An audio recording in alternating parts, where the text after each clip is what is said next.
the whole experience of Tarkov is built on let's make the lows lower and the highs higher, because then the emotional experience is really wide.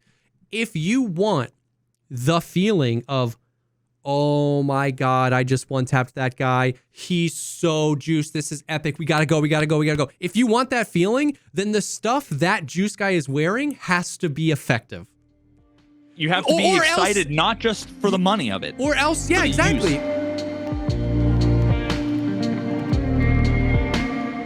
What's up, everybody? Welcome to the podcast, a show dedicated to talking about all the poggers things in life, like music, content creation, and video games. I'm one of your co-hosts, JesseKazam.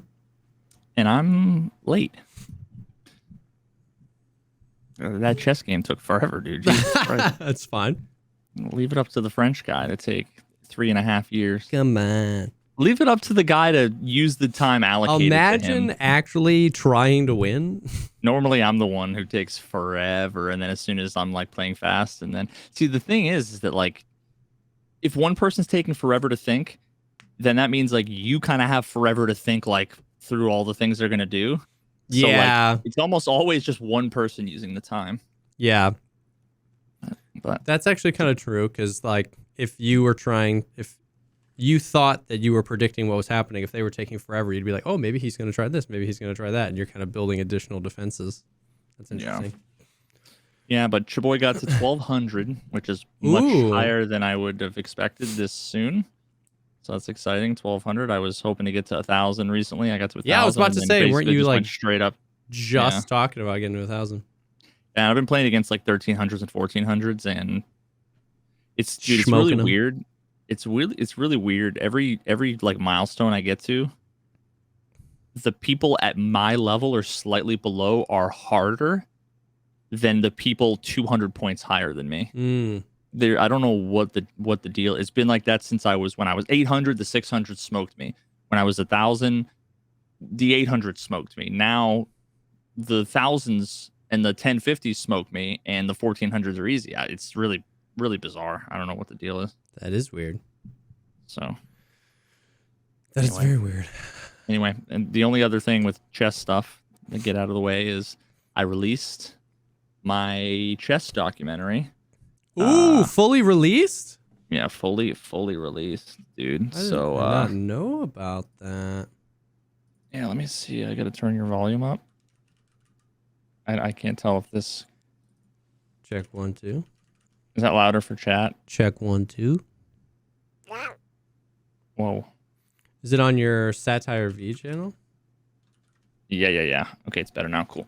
Yep, it is. Yeah, 51 minutes, and it's only part 1. So there's going to be 2 minutes. 2-parter. Yeah, and it unfortunately is going to be another one of those videos that's going to be like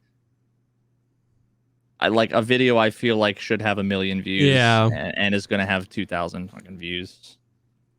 It's so like disheartening, dude. Like there are so many videos I watch that get millions of views that I like are great.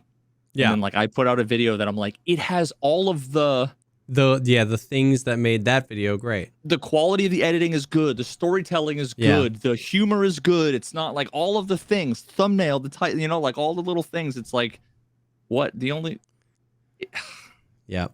It's just not the quality of the video, Yeah. Like when I go and I watch those videos too, if I go watch a video that has a million views, the comments are all like random things. Every one of the comments on my videos on that other channel are like, this is the greatest content I've ever seen. Please do more. Oh my God, please do more. Yeah. Which is like that. You're just like, how can this be the response and have the algorithm not take it? Yeah. So I don't know, it is what it is. Yeah. I want to watch it though. I want to watch it for sure. Yeah. I left a nice little cliffhanger at the end. Oh. Only because I was only halfway through and saw it was 50 minutes and was like, oh. Well, I should. Yeah. Is it like, okay, so it's going to be a 2-parter, or is this like an extended series? So just 2 part. parts? Yeah, it should only be 2 parts.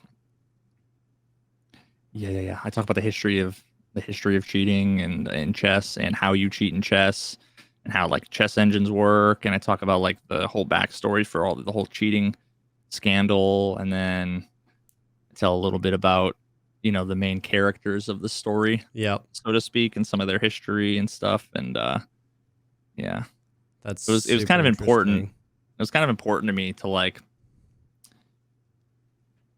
One of the things that the guy Hans Niemann, who got accused of cheating by like the world champion, by Magnus Carlsen, who's like, I mean, obviously it's a debate and people will disagree, but like he's the best chess player of all time. Yeah. He just is. And so like, and he's a really likable guy. He's like just like a handsome, charismatic,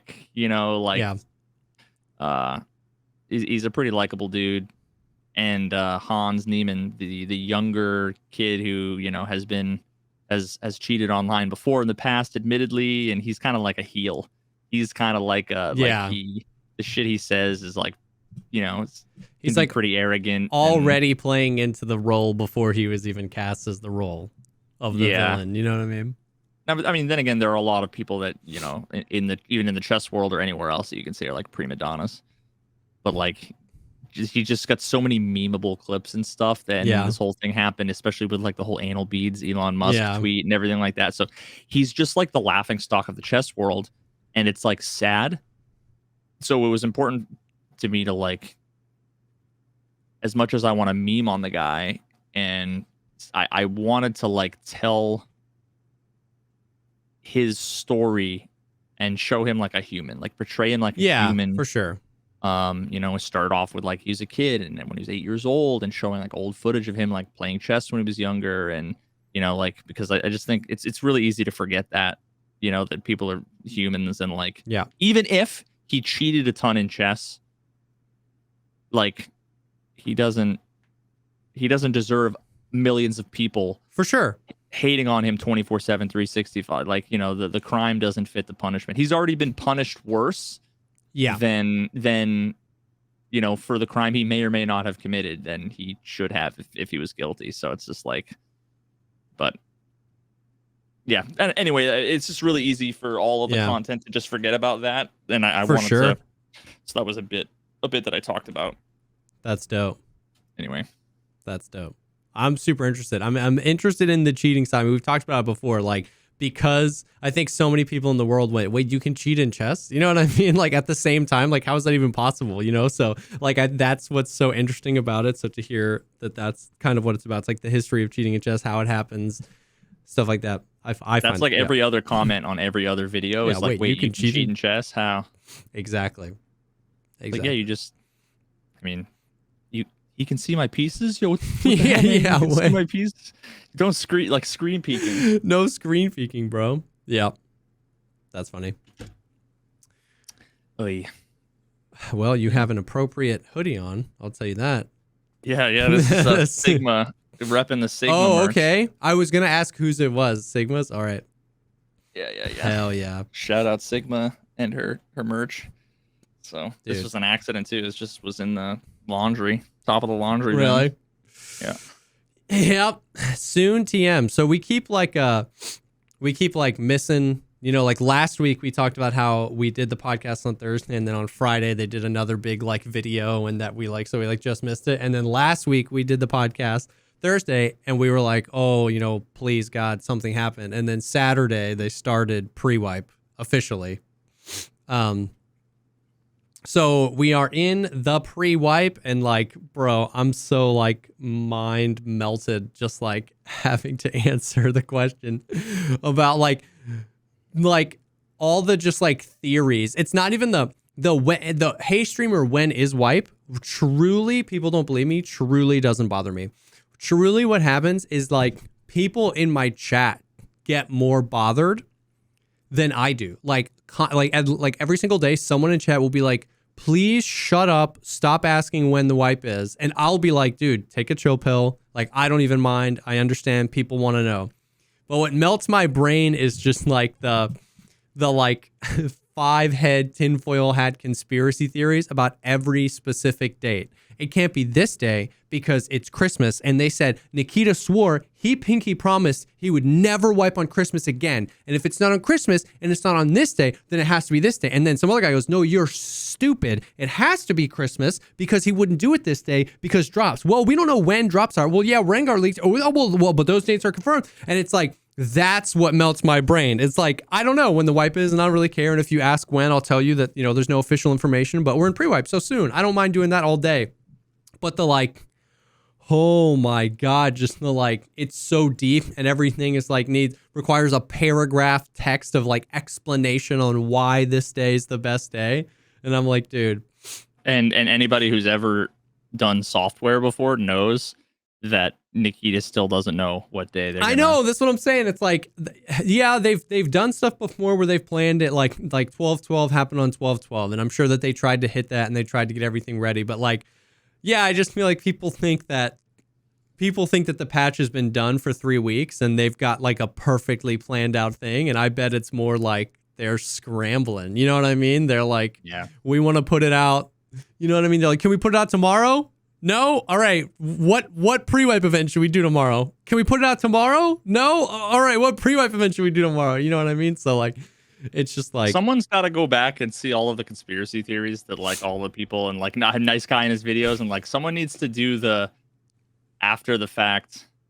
One of my favorite podcasts, The Skeptic's Guide to the Universe, one of the things they do is once a year, I think it's like after New Year's, they, instead of making New Year's resolutions, they make predictions. They're psychic predictions. Oh yeah. So what they do is they just use their scientific knowledge to try to make the highest probability hits. And nobody remembers all the ones they get wrong. Yeah. And then they look at all of the prominent, because all of the prominent psychics, if there are any, I mean, like back in the day, Miss Cleo and all these other people, yeah. I'm sure it's less so now. They would make all these predictions, like, oh, there's going to be a level 5 earthquake in the south of California. Yeah. No shit, And they go through all of these famous psychics predictions and like figure out how many. And they're never right, dude. They never get anything right. It's like they have like a 2% success rate, and usually these guys who are like scientists get it right. So that's what someone needs to do that. Well, anyways, we can go through while you munchin'. We can go through all the pre-wipe events because so we said if pre-wipe has officially started Saturday. Every single day, they have had a new event. I've seen all those thumbnails. Day 7 wipe event. Yeah, Day 7, which is weird because I feel as though they haven't done that as a lot in the past. Well, see, that's the thing, is that it doesn't really matter. Like we said, what they do in the past has almost always just been a way to stall until the wipe was ready. So just because they did something in the past, but I feel like we haven't had daily pre-up events, especially lasting now. We're on day 6. I'm assuming it's now wiping tomorrow. So a week plus, you know what I mean, of just straight up daily events. And they've really done like different stuff this time. It's weird, like they're being much more subtle thus far. Last wipe, before the wipe we had in the summer, there was that like crazy aggressive event where like everybody spawned poisoned. You were going to die in 6 minutes, and 3 minutes in, airdrops started spawning, and all the bosses had the antidotes. I loved that event so much. I thought I was going to hate it. I loved it so much because it forced people to move. Like if you were going to just like camp it up, you were going to die. Like you had to move to get the antidotes to him. And I just thought that was fun. But that was a really aggressive event, and that wouldn't be a fun event for 10 days, right? Like we're on day 7 of pre-wipe, so that wouldn't be fun. So they have really done interesting, and there's lots of course, conspiracy theories. Is it different every time, or they add something new? They're stacking. Yeah, so they're all still active. But it's really interesting. Okay, so the first day, we got all of your soft skills level like 10 times faster. I actually played like 4 raids a few days ago because I needed a little bit of B-roll for a video that I did. And yeah, I was like, used a painkiller and like opened a box, and it was like, ka-ching, ka-ching, ka-ching. Like, just getting levels like crazy. If you like eat MRE, you have max metabolism. Like it was crazy. So that was kind of fun because like I got max surgery. Me and Velian, we were, it took 4 raids to go from level 12 surgery to 51. We'd bring in a bunch of CMS kits. We would jump off of high places, black both of our legs, and get a bleed, a light bleed. God. So we would CMS the leg, and then we would CMS the other leg. While we were CMSing the other leg, the light bleed would black out the other leg because it only had 1 HP from CMSing it. And we would just, like, literally, we'd bring in 5-10 CMSs, and we would do that, and then we would play out the raid, and then we'd do that. Dude. And so we got max surgery, which, like, max surgery is nuts. The animation is so fast when you have max surgery. It's like 40% faster. So he's just like, click. And you don't. I assume you're going to put that in a video. I got to see this. Yeah, and you don't lose any HP when you CMS. So you can use the CMS because it's a faster animation. You don't lose any HP. So it's like max surgery is nuts. Nobody's talking about how busted that is. Yeah. Max surgery is nuts. I mean, it's like 1,600 raids got me to level 15. You know what I mean? So it's like, it would be so hard to get that. I mean, you would have to do that, but you just have to do what we did 10 times longer. You know what I mean? But so that was fun. I got max recoil control. I was just bringing in PPSHs and drum mags and just like shooting it in the beginning of the raid. We got max search and attention, which is just like, so people get that a lot. I've never had max attention. I've only had max search once. So we got max search and attention. And that's just so busted for looting, dude. It's so crazy. Looting an airdrop and just clicking F on it. And as soon as the airdrop opens, the whole thing is looted. Just like, it's nuts. I don't think that's attention. Attention, yeah. Yeah, because I've got max search. That lets you search like two things at once, like, yeah. And max attention is much harder to get. Well, actually not that bad. This wipe, traditionally, max attention has been much, much harder. My search, so like when this event started, 1,600 raids into the wipe, my search was 47, my attention was 42. So like if we had gone another month, I would have gotten it. You know what I mean? But I've never even been close to attention before. So I got like max memory, and I don't even know how. I don't know how you level the memory skill. You don't remember? Yeah, I don't remember.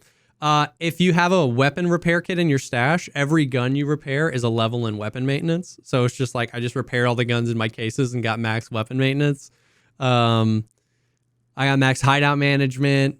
What does that get you? Hideout management? You can put 3 water filters in your thing, and you can get 5 Bitcoins before, you know how it's like after 3 Bitcoins, the Bitcoin farm stops? So you can have 5. Yeah. Which is kind of dumb, because if you play the game with enough attention to max that skill, you play often enough to replace your own water filter and claim your Bitcoin.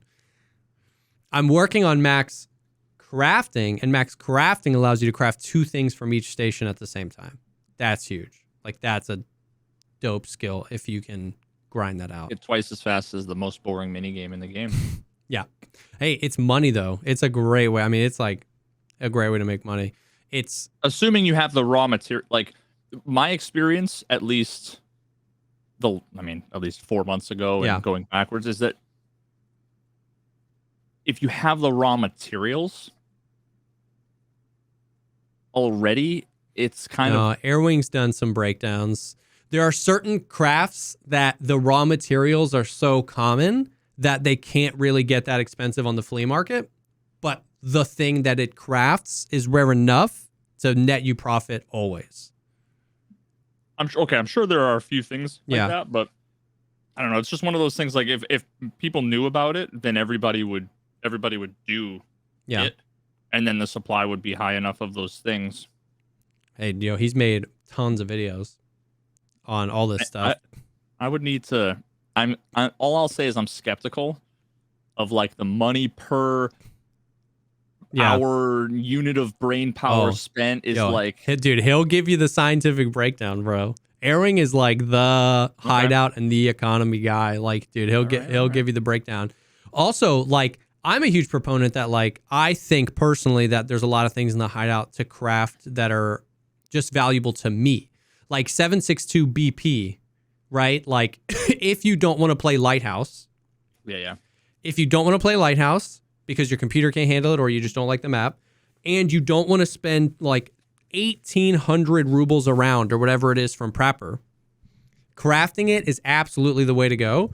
And being able to craft two things at once would be nuts, because you can buy the grenades you need to craft green gunpowders from the traders. So it's the trader prices, not flea market prices. Then you can craft green gunpowders. You can buy, all it takes is 70 545 PS rounds, 545, not 760, 545 PS rounds to craft a blue gunpowder. And then with blue gunpowder and green gunpowder, you can craft 762 BP. So you don't need the flea market at all. Everything is trader prices, and it's because it's trader prices, it's perma baked in value. For things you're going to use, and for me, for the quest items and things that I need, like that. So stuff like that, it's crazy. You can craft M61, you can craft 995, you can craft BP, and being able to do like two things at once there. Same thing with, it's incredibly valuable to craft the fabrics, like Cordura. Cordura is 4 sling bags. The just 2x2 sling bags. Those are always 2,000 rubles a piece, and Cordura is always 30,000 rubles on the flea market. So because people only need them for the quest, need it for basically nothing else, and it's common enough that so you can make money off them, or with 4 Cordura, 4 Ripstop, which you can also craft Ripstop with 3 scav vests.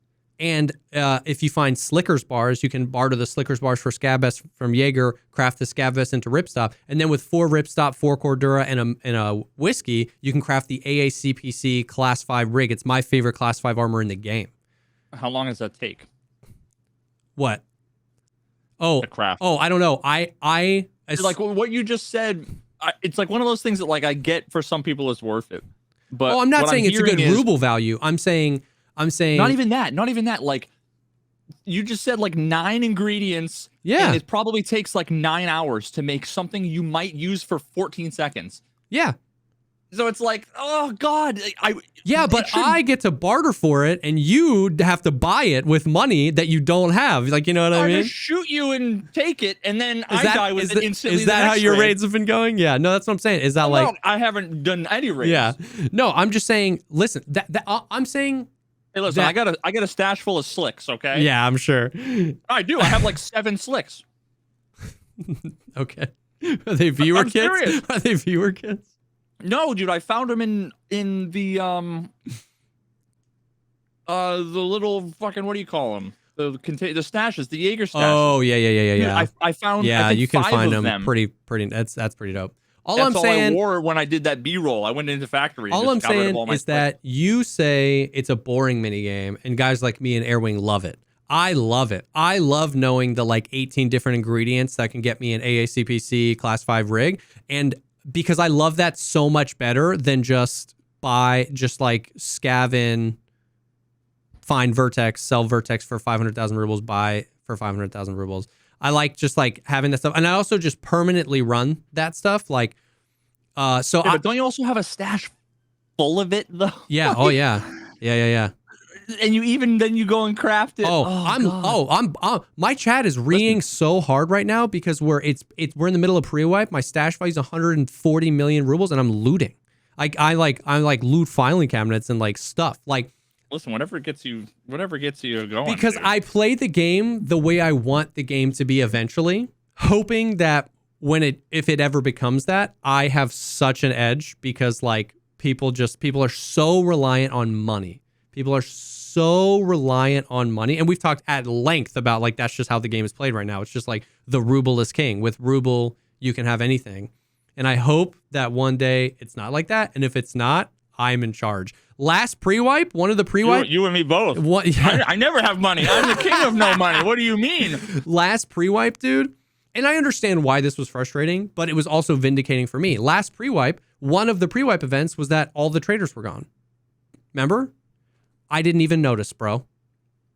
I got armor. I got ammo. I got meds. I got helmets. I got guns. I got pistol grips. I got mags. I didn't even notice. And I loved it. And I get that obviously a lot of people were frustrated because the game has trained them that they can play one way, and then the game took it away. So that was kind of a skeezy move on the part of the game. Like you have to kind of slowly tell your community that's. But it was so like I was like, this is why I love, like, this is how I want the game to be, is that like I'm rewarded for hoarding and for stuff. It's like I don't have gear fear. Like I lost 18 slicks today. it's not like I hoard stuff and then never use it. I'll use it. I don't care. I'll delete any one of my cases. I just love the part of the enjoyment for me is making the stash fuller and fuller and fuller. I have 5 items cases. I have 8 weapons cases. I have 2 thick items cases. I have a thick weapons case. I have 8 mag cases and 8 ammo cases, and they're all full. I just love the loot. I love looting stuff. Listen, dude, some people like wearing ball gags and getting spanked, and it's straight. not for me. But we don't kink shame. You're damn straight. That's all I'm saying. You're damn straight. Anyways, so the skills event was day 1, and that was fun, just like getting up stuff. So immediately I was thinking, oh, this is an interesting pre-wipe event because we know that they have the ability to just like max our skills. Like, you know what I mean? Some of the previous events, like Chronicles of Rigi events, were just like every raid you spawn in, you have max attention or max search. And it's like they've been super weird. But they chose not to do that. And what we also know is that what Nikita said is coming with this wipe is new skills and a rework to skills. We don't know what the rework means, but he said a rework to skills. And I was like, this is kind of cool because this event, the hype around this event teaches people how to level skills. I've played this game 5,500 hours and 10 times that night I went, how do you level this skill? And we figured it out. And so many people came into chat. Hey, how do you level this skill? How do you level this skill? And I was like, this is kind of cool. So, in my... Normally you accidentally level something. You're like, what happened? Yeah, you just see in the bottom memory level 7 and you're like, what did I do? I was just walking. You know what I mean? Like, dude, okay, wait, memory? You have to tell me. I've had a theory forever. Okay. This can't be the way it works, but I'm telling you, it's like, it seems too perfect, the pattern that I see, where I'll get an engagement with a PMC and then we'll get separated. And then later I'll either kill them or see them again and start shooting them. And as soon as I start that's when I level memory. It's when I'm like seeing someone who I previously disengaged maybe. with. It can't be. It can't be. That would be too good. but no way do you know? No, I don't. I actually don't know how to level memory. Let's pull up the wiki. Escape from Tarkov wiki. Memory.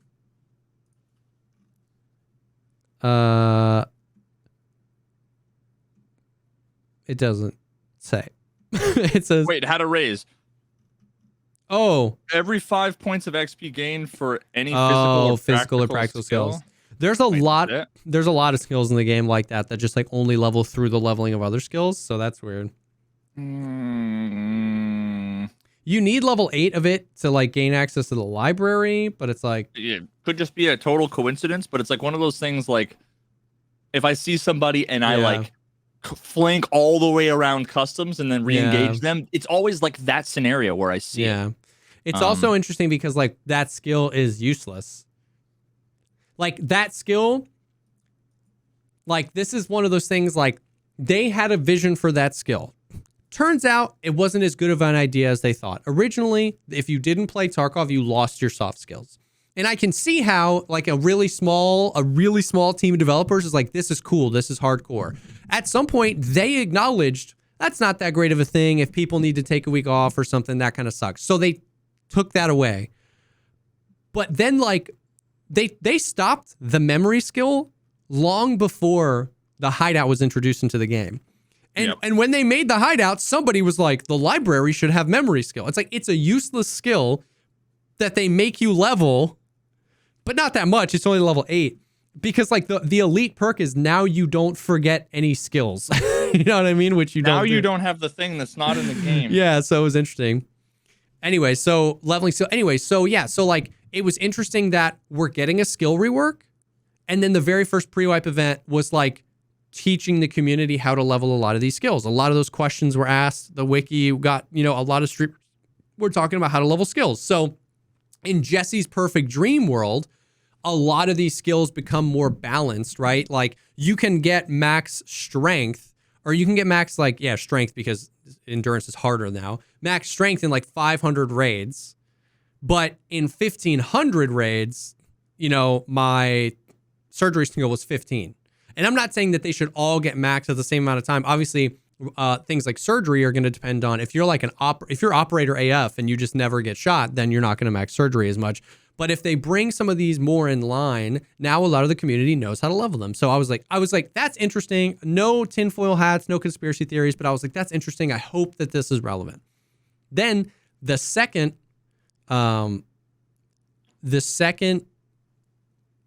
pre-wipe event day was all of the hideout modules or upgradable with the use of just beer, the Pevka beer. I heard that. Yeah. So you can craft the beer. You can find the beer on woods. You can find a beer anywhere, but like woods is that a newish item? Mm-hmm, yeah, it was. I think it was the summer wipe. Like it's either this wipe or the wipe. I don't think I've ever even seen it in the game. It's new. Newish. So like solar, which traditionally costs like all in like 18 or 20 million rubles to get solar, was 4 beers. And I think actually somebody in the chat, let me know, was upgrading your stash size if you were on a standard, was that beer as well? That would have been kind of cool. I hadn't even considered that until just now. It was. That's kind of dope. So like you can craft the beers and pay to win. Drink to win. Drink to win. Anyways, so once again, though, we know that we're getting the gym and potentially, hopefully, more hideout modules this wipe. Pre-wipe day 2, let's get everybody to max hideout so they can like see what they can craft and see what they can do and see what they... And I was like, this is interesting. You know what I mean? Like it seems like they're really like for the first time really linking like what we're doing. So that was kind of cool. I crafted a bunch, got solar up, and then at this point you could then barter or sell the beer for anything. Everybody wanted beer. There weren't enough beers because like it's kind of a hard item to find, and you could sell the beer for anything. So day 3. Oh, I forgot about this. Day 3 was dog tags. They multiplied the value of any dog tag by 7. So like Velian's level 63 dog tag was like 170,000 rubles to therapists. Yeah. So which was sick because like we've talked at many times about like dog tag barters and having that be like some sort of incentive, some sort of money, you know what I mean, incentive as well. And so, you know what's brutal though, dude? I sold 275 high-level dog tags 3 days before that event started. Oof. Like it was that was easily 30 million rubles worth of dog tags. Also, Axel sold 5,000 dog tags 2 weeks before. He didn't sell a single dog tag the entire wipe. He turned in the ones he needed for quests, and he filled 50 dog tag cases. And like 2 weeks ago, he sold them all and he posted the clip. He made 60 million rubles before the event. It would have been like 420 million rubles, which is just insane. I mean, not that he needs the money or not that I needed the money. It was just funny. Nice. So that was kind of cool that the dog tags and all, like we said, all of these have stacked. So you still can level your skills super fast. You're still, the beer and the hideout and stuff like that. Then the third day was the stims. All stims have 0 negative effect right now. So like Mule doesn't give you damage anymore. And then like the really big one was the Aldabadabadabadabas stim, which gives you like 18 positives and 18 negatives. But now there are no negatives. So like that one is like, oh dude, it's just like it's unreal. It's like the Terminator stim. All stims have no negatives, and every stim is barterable from therapists for like really cheap stuff. Matches, cricket lighters, gold chains, stuff you can find everywhere.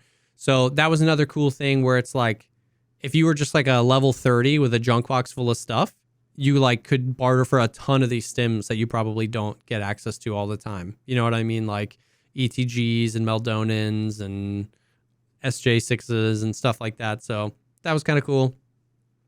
And then the next event was they like doubled or tripled all melee damage. And is that why everybody was a hatchling? Yeah. Like 4 days ago or whatever? Yeah, so I saw Pestily get. I literally have watched like one raid. I randomly dropped in a Pestily stream and then saw him walk up to a dude. The dude ran up to him and just went shwat, and he just died. Yep. That's all I've seen. They like quadrupled melee damage or whatever it is, and then everybody has a quest, and the quest is melee 15 PMCs and melee Tagilla. And the reward is 2.0 rep for all the traders, and a red rebel and an M2 tactical sword. So it was like a max traders, but not, because you would have enough rep that you don't have to do any more quests, but you wouldn't have necessarily met the level requirement. You know what I mean?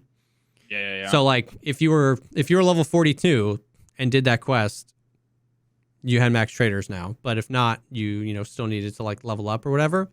But that was interesting. That was such an interesting one because if you're a morning gamer, you got like you got the W there for like 3 hours. Like I was like watching, I didn't stream that morning, but I was watching.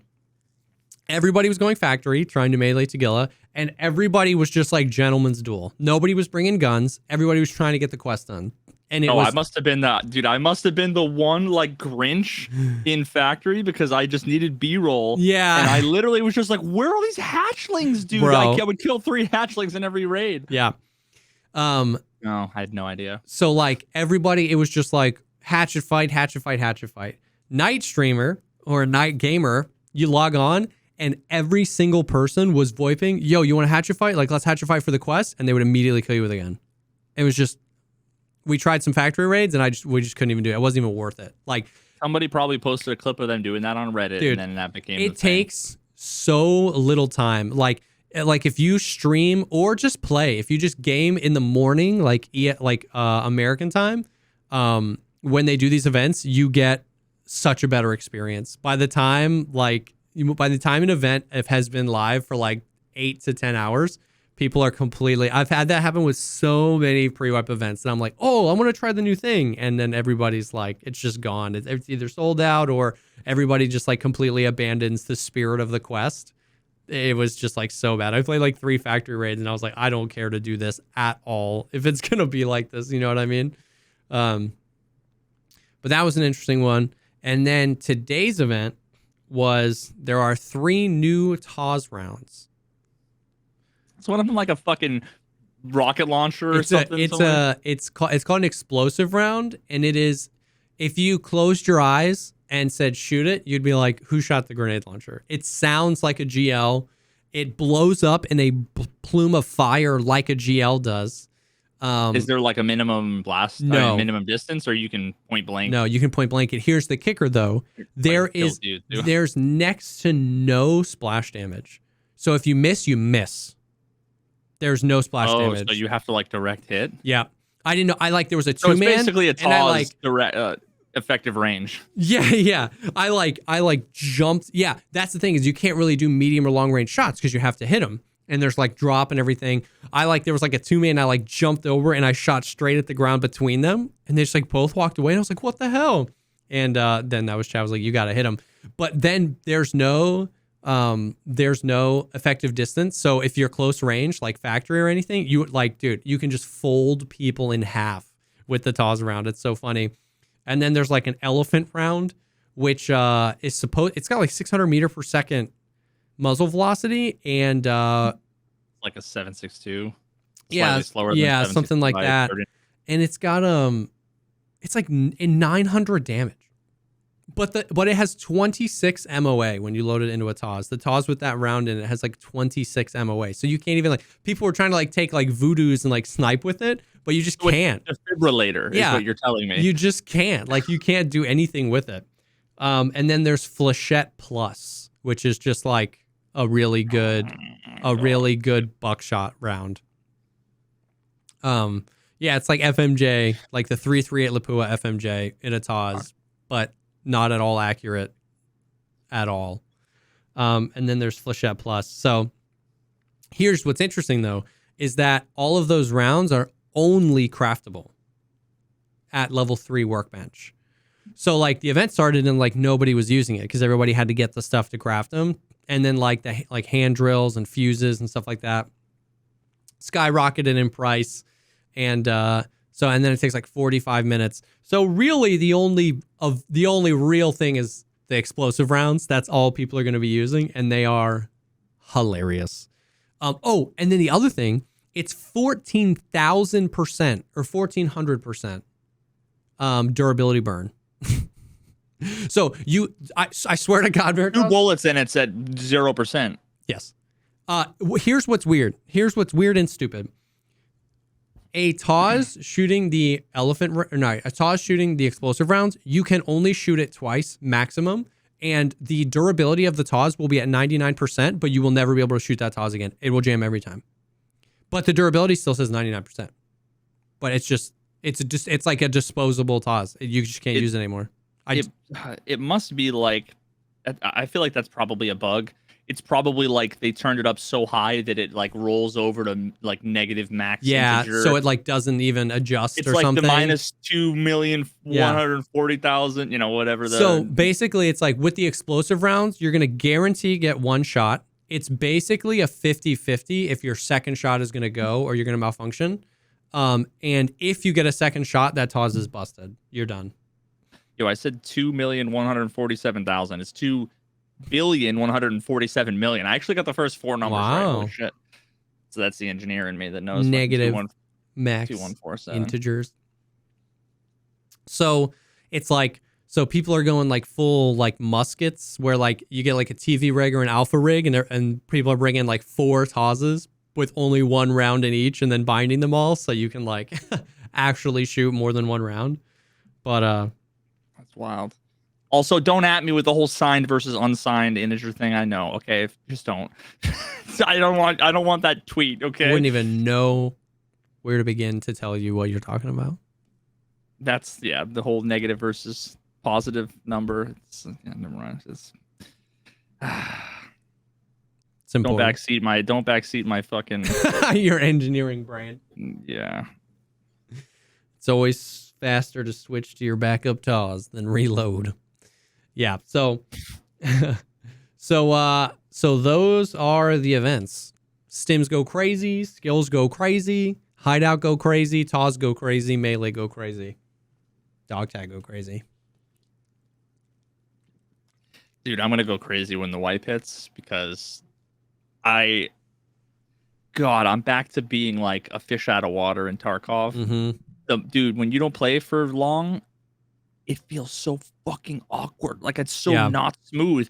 Like running and jumping through a window and then like, looking down the hallway and peeking and aiming. And it's just like so fucking awkward. Like you got to get used to everything is kind of slightly delayed and there's all this sway and people take for granted when you play it a bunch. Take for granted. Oh, yeah. The feel for the timing of all of the things around like the lean and the aim and how close to the doorway, the door jam you need to be and all those little things, that like. Yeah. That you subconsciously calculate for. You know when to stop, that the inertia is going to kind of take you and be where you want it to be. Yeah. Yeah. No, I was trying to do some like immersive, little bit of, quick immersive footage, but I'm like also kind of like, I wanted to do it so it was a live raid. And it was like, I can't use any of this footage because I look like a fucking, like, I just look like a complete nitwit. So I had to do like 5 raids before I would get anything. That's freaking funny. This is the first time, dude, I did a video. It's only like 2 minutes long. Because remember how I had talked about the idea around like the clip submission stuff? Mm-hmm. So I literally made a video where I'm like, yo, the wife's here. And I just have it done, saved, and I'm like, going to release it as soon as we know, whether it's 2 days before, 1 day before, the day of the wipe, whatever, that's when it kind of like announces the whole, that like, makes sense. join the Discord, do the clips or Submit whatever. Some but clips, that's what I needed the footage for. But yeah. That's funny. That's smart, actually. I went through all of my slicks and I had no helmets. I had one Tagilla helmet, but I just had slow. Now then again, I know like a lot of the meta has shifted to like, you see the Giga Chads with like the the backwards hats on. Yeah, and yeah, that's it, yeah. The because shattered mask. Yeah. not even that, just the hats. I like, am no, a helmet believer. I think it's crazy. when you have infinite shit, Mhm. you might as well. Yeah, but I have infinite helmets because I'm a helmet believer, right? Yeah. Chicken or egg type thing. If I didn't believe in them, then I'd sell them all. Helmets are good money. Helmets are like one of the things people take because they sell to Ragman for good money, but I keep them all. It's just like, you know what I need to do?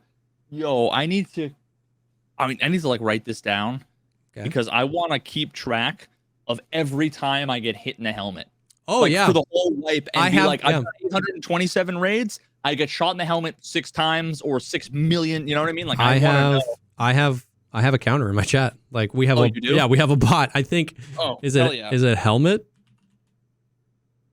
Oh, damn it! One of my mods needs to type it in my own chat because I could tell you how many times I've been saved. It's not every single time because the mod has to like hit it, but it's we have exclamation point legs for every time I break my legs, and exclamation point. Oh, it's exclamation point saved. Yeah. Yeah, I want to make a list of things that, like, when I'm halfway through the wipe and I get an idea for something, and I'm like, I wish I'd started this from the beginning. Yeah. Like paying attention to insurance from like day one, and for like a week, figure out how much you get back, like early wipe and whatever, all those things that like I never think about. The other day I was playing, I had an Alton on, and I got it in one raid. I got hit in the head. Oh, I didn't even know this could happen. In one raid, I got hit in the head 4 times. Face mask was 50 out of 50 durability, so none of it was face. It was all head. I got out of the raid. The Alton helmet was 0 durability. 0.0 durability. I was like, how did I live? It was just had to have been like ricochet. I heal my head.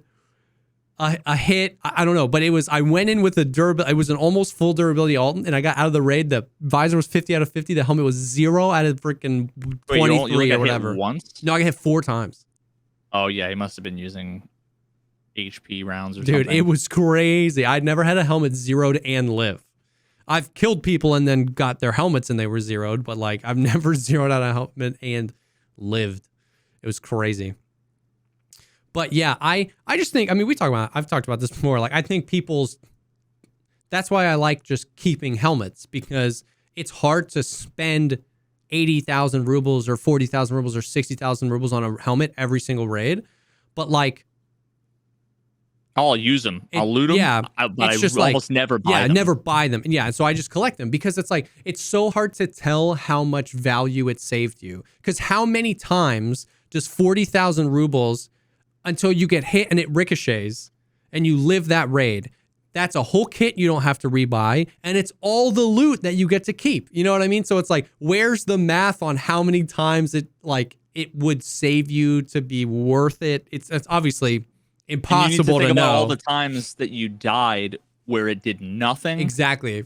Like you got shot to the thorax, so it was irrelevant. Exactly. Versus the times where you get shot in the head and it didn't save you. That's the thing, is that like so many people are like, helmets don't ever save me. And I'm always like, I bet you $100 of your past 30 deaths, you only got hit in the head in the helmet 5 times. Like, the helmet is not, it should always save me. It's if I get hit in the head, I hope that it saves me. You know what I mean? And so it's like a seatbelt. If you hit a fucking wall at 150, your seatbelt might save you. It's like, yes, they're expensive, but if you get freaking flechette to the tummy, don't be mad that helmets never save you. You know what I mean? It's like, or if you wear a ULAC and you get hit in the eyes, don't get mad helmets never save you. You know what I mean? It's like, but technically, like, to play devil's advocate, if you never get saved by a helmet, yeah, then it's never worth wearing a helmet, because if you die to the chest, then the money you spent on the helmet was money wasted. For sure. So it's almost like, for sure. If you can you imagine if you had to pay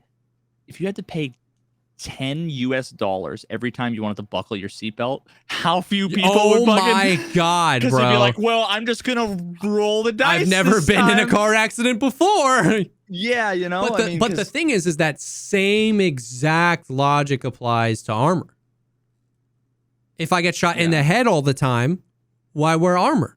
If I get leg meted all the time, if I get arm meted all the time, if you're wearing a slick and you get stomach meted all the time, and nobody argues that armor is useless. I guess some people would, you know what I mean? So it's like, that's how I look at it. That's why it's like when I kill people and when I loot their stuff, I'd rather just keep it. Because yes, that could be 40,000 rubles to sell it. But now the next time I die, I just have a helmet and I don't have to spend that money. You know what I mean? It's still value lost technically because I could have sold it and I didn't. So I'm not saying that I didn't lose its value lost because I could have taken something else out of the raid that I could have sold for sure. But I just don't have to make that decision. I've set it up in a way that mentally my brain loves it because I don't have to make that decision because I have 3 items cases full of helmets. Sometimes I want it should be cheaper. Helmets? You know, like a level 3 helmet should be like 12,000 rubles. Yeah, how much is the penis helmet? I actually don't know. Somebody with the game open. Literally, I'm guessing 34,000. Yeah, I have no idea. Could be. That actually sounds right. It's like Ragman 1, which is nice. It's that it's available day 1 of the wipe. Oh, that actually reminds me of another thing. I'll usually buy. I'll buy those penis helmets every now and then, like to help around 30K, 23K. Yeah, it should be like half 23. Of that. Yeah, everybody's saying 22K, 22K. Yeah. So, I mean, I really think it should be like half of that, right? Because it's just. Yeah, I'd be okay with that, honestly. Because it's not a great helmet. You know what I mean? Your ears aren't covered. Your face isn't covered. How often is that helmet going to save you? Yes.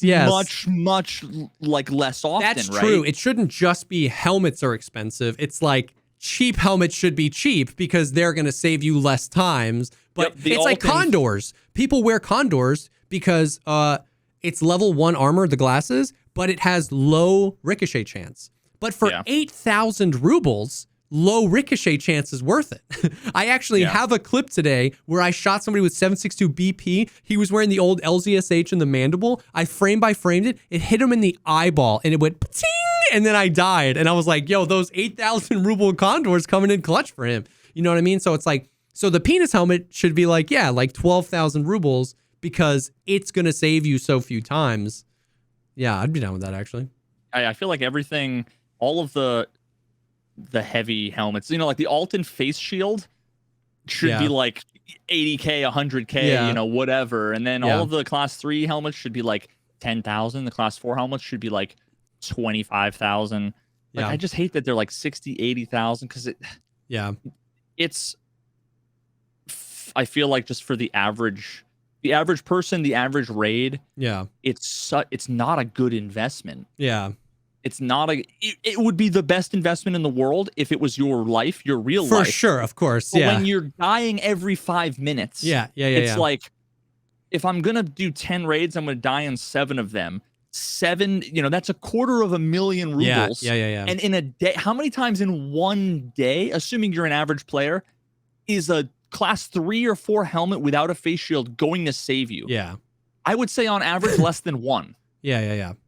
So it's like, yeah, of those 7 deaths, you the helmet probably wasn't even put in the position to save you, but maybe one of those times. And then if that one of those times, what is it, a coin flip? It depends on what ammo they were using. If you procced the ricochet, you know what I mean? Like, there's a lot to it. I feel like the operating costs of raids is just annoyingly high. Yeah.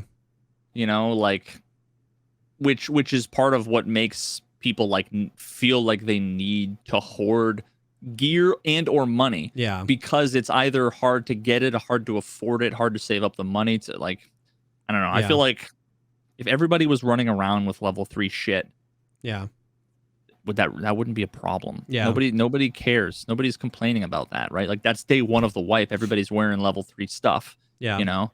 That was actually another thing that I brought up. I was talking, I think I saw it in a video and then it just got me thinking. I can't remember. But isn't it crazy how, like, how accessible high tier ammo is really renders so much of the gameplay around armor useless. And this was the context that I arrived to this up, which actually we've actually talked about this before. It's not like a novel idea, but I got to that idea through a different channel this time. And somebody was like, somebody was just talking about, it was a video on like what to do for the wipe, like preparing for the wipe. Like, this is what I look for. Oh, and he was like, check your scav bodies because these class 4 armors are like really, really good. You know, the blue floral rigs that are class 4. And I was like, and I watched that and I was like, I'm pretty sure I ran a TV 110 rig all last night. Like on my stream, I was like, I can think I went like 8 raids in a row. And I was like, day 1 of the wipe, I'm looking for class 4 armor. 1,600 raids in, I'm wearing class 4 armor. And I was like, what? Like, I was like, and I just kind of arrived to a place I already knew, but like through a different channel where I was like, of course, those floral rigs aren't as good as the TV110, the material, the durability, of course. But I was just like, and it's like, I don't rare TV110s a lot late wipe, but if I died 6 times in a row and I just control click a TV110 that was in my stash on, and then I survive 8 raids in a row, like it wasn't like intentional. It was just like, oh, I'm assuming I'm going to die. So I throw on a TV1, and then I go on a rampage. I'm like, it's crazy. Like there's class 3 and 2 armors are completely useless. Even day 3 of the wipe. You know, everybody can kill a few scavs and then grab a class 4 armor. I think it's level 2 Ragman where you can buy those rigs, those class 4 armored rigs.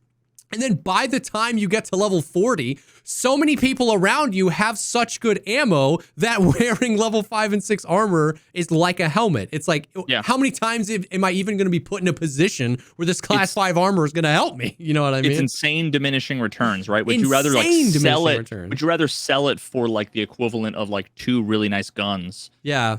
You know, that like having a gun and being able to shoot it a couple of times and dying is that is like more of a positive experience than wearing armor. Yeah. Even if you have to get shot, because first of all, if you have the privilege of surviving, then you have to pay 80% of the value of the thing to make it 70% as useful. Yes. So it's so fucking annoying. Yeah.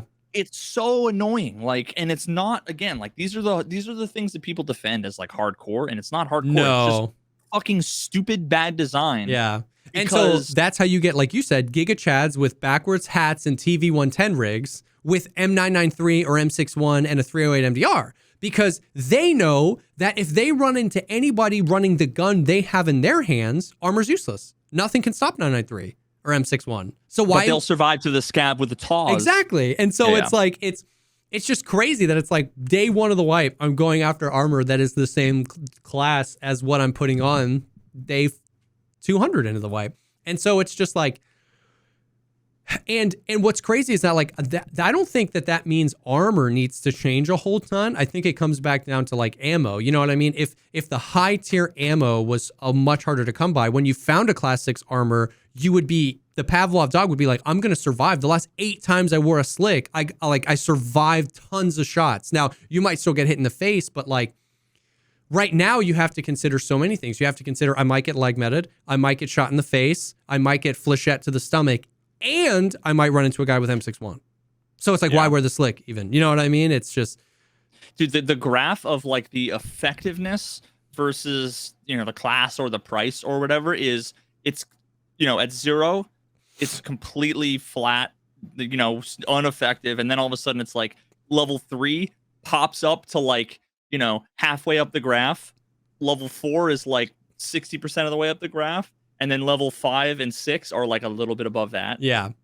So it's like 4.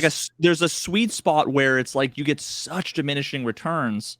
It's not worth it unless you have infinite resources. You know what I mean? Exactly. And then that's why, and a lot of people that are on the more casual side of things probably think the conversation we're having is insane because they see all the Giga Chad streamers wearing Class 6 armor all the time, and they wear those slicks because they have literal infinite money. Like, you know what I mean? And so at that point, the tiny bit a lot of times is worth it. And then if they die 3 or 4 times in a row, then they'll just rip with, you know, the backwards hat and the TV 110 rig and not care.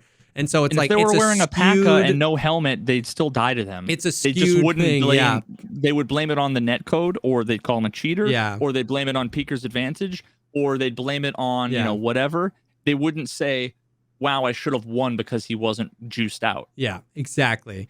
So it's so hard. So I was just contemplating that the other day where I was like, damn, the armor is just like, it's so crazy, and it has so much to do with how available the high tier ammo is and how available it is from the traders. And you know what I mean? Like people talk a lot about like, yeah, the raiders have BP and stuff like that, which they really don't often anymore. Like if I go 10 lighthouse scavs and kill a bunch of raiders, I'll find BP maybe 1 to 2 out of the 10. Like it's in a really good spot where like that little, if we just like completely zone in on that little microcosm, that feels good. Because I can do that all day, and then one time I'll be like, oh, BP, and it like feels good because I'm like, yes, I did this a bunch. But it's the M61, M62, craftable and purchasable from the trader. It's the BP that I can craft nonstop and get from a bunch of other places too. And it's just like, it's crazy. I honestly, like, this might be a hot take, but I genuinely think like if 762 by 39 PS was like, the stats on that were like as good as ammo gets. I think the game would be better. Yeah. That would give us the higher time to kill. It would make the 3 times that you get a slick armor that you actually decide to take it out and wear it. It'll save you, and you might survive 5 raids in a row instead of 1 raid and then die, and then 1 raid and then die, and then 1 raid and then, you know what I mean? Like I would say I wouldn't want that to be the only way, but if it was like gun to my head, choose between the Tarkov we have now and that. If it was that binary, I think I would choose that. Like you're saying. I just picked a hypothetical. Yeah, for sure. Because it's 35 pen, which I think they may have buffed it. I think it's 39 pen now.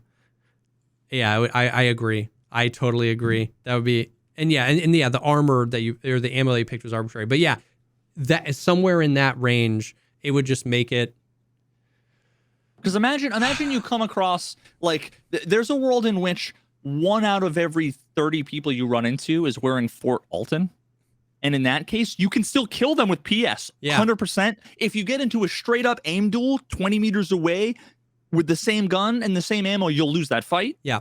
But like 20 raids from now, you'll be the guy wearing that and it'll save you. And you'll be like, yes, I got saved by my shit. Exactly. Yeah. And you might get saved 2 or 3 or 4 times until like you can only get so lucky. For sure. When you wear a Fort and an Alton, you're not invincible forever. No, you're going to get... durability is going to get down. And, you know, I mean, back in the day, I used to go 30 raids, 40 raids without dying. Yeah. And that's when it was like, my Fort would be 20 out of 80. Yeah. Or, sorry, 20 out of 20 because I just repaired it. I know it's like the whole nostalgia thing, but like it was better then when you fucking survived more. For sure. Yeah. And that part of the game, I definitely agree, felt better then, that it felt like, because that's the thing. People want to defend. It's so hard because it's just the vicious cycle, because the people that play more casually don't want armor to be better because they're like, well, then I'm going to die even more.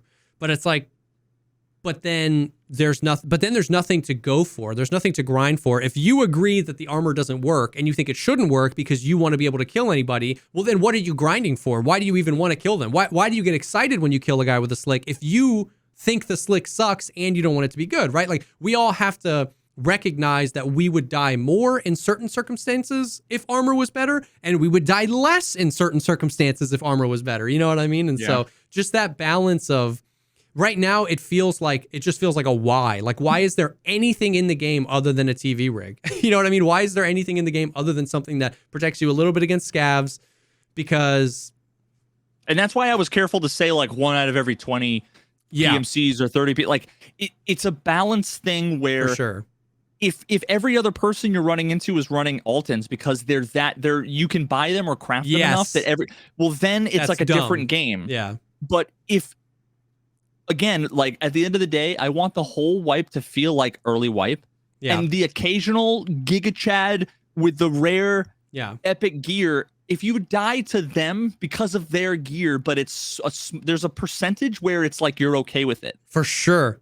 I agree with that. If you come across the Juggernaut 1 out of 100 PMCs and you feel like you can't kill them, it sucks. But at the same time, it also sucks when you muster up the courage to use the good shit and you get your legs blasted and then you die to 2 basic AI scavs and customs. Yeah.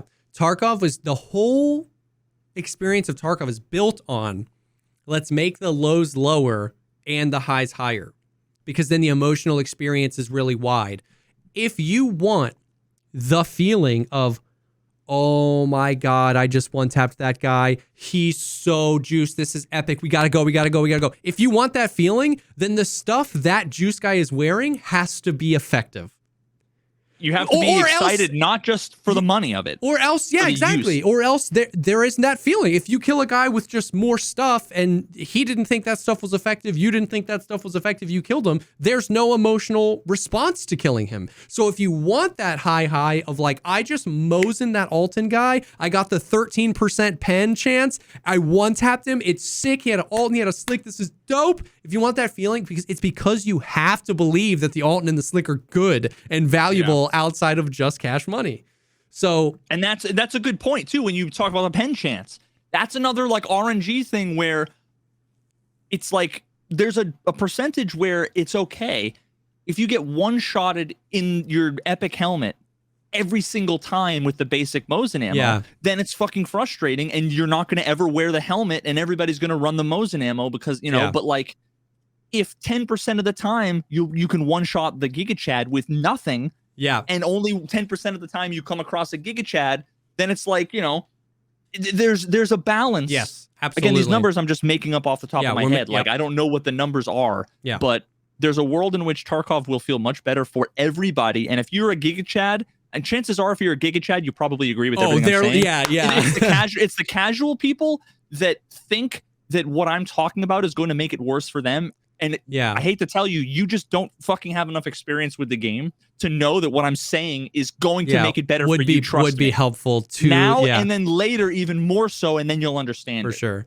I hate to say the whole like, oh, you'll get it when you get older, kid. You know, no, but like, I've made a bunch of videos where like I clearly in the video like I try to explain so hard. Like I genuinely think like where the summation of the video of the idea is, I think this would make it better for casual players and harder for Chads. And I think the Chads actually want it to be harder for them in this situation. Like that's the idea. And then all the Chads in the comments are like, I love that idea. And then the casuals are like, what? No way. You can't take away my X. And I'm like, man, you don't even realize, like, you interpreted that as I want to make it easier for the Chads. I said I want to make it harder for the Chads. And all the Chads went, yeah, that would be better. And then the casuals that I want to make it easier for. It's like, and easier and hard are such dumb terms because it's more binary. We want the experience to be more balanced and better and not just, I don't know. You obviously you know what I'm talking about here because we think the same way.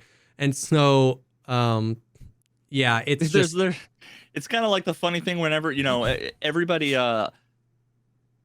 when they have, now obviously this is not like a sweeping, you know, political economic statement, but like people are fine with super high tax rates until they make a shit ton of money. And then all of a sudden it's like, okay, well, wait a minute. You want to take fucking 48% of my 180,000? Like, whoa, wait a minute. That's a lot of money, right? But when you make 20,000, you're like, yeah, fucking tax the rich. You know what I mean? Like, it's the grass is always greener, you know? Yeah. So you have to recognize that, like, this is a bad example because I wouldn't necessarily make this argument when it comes to economics. Yeah. As much as everybody thinks I'm like this crazy leftist, like, part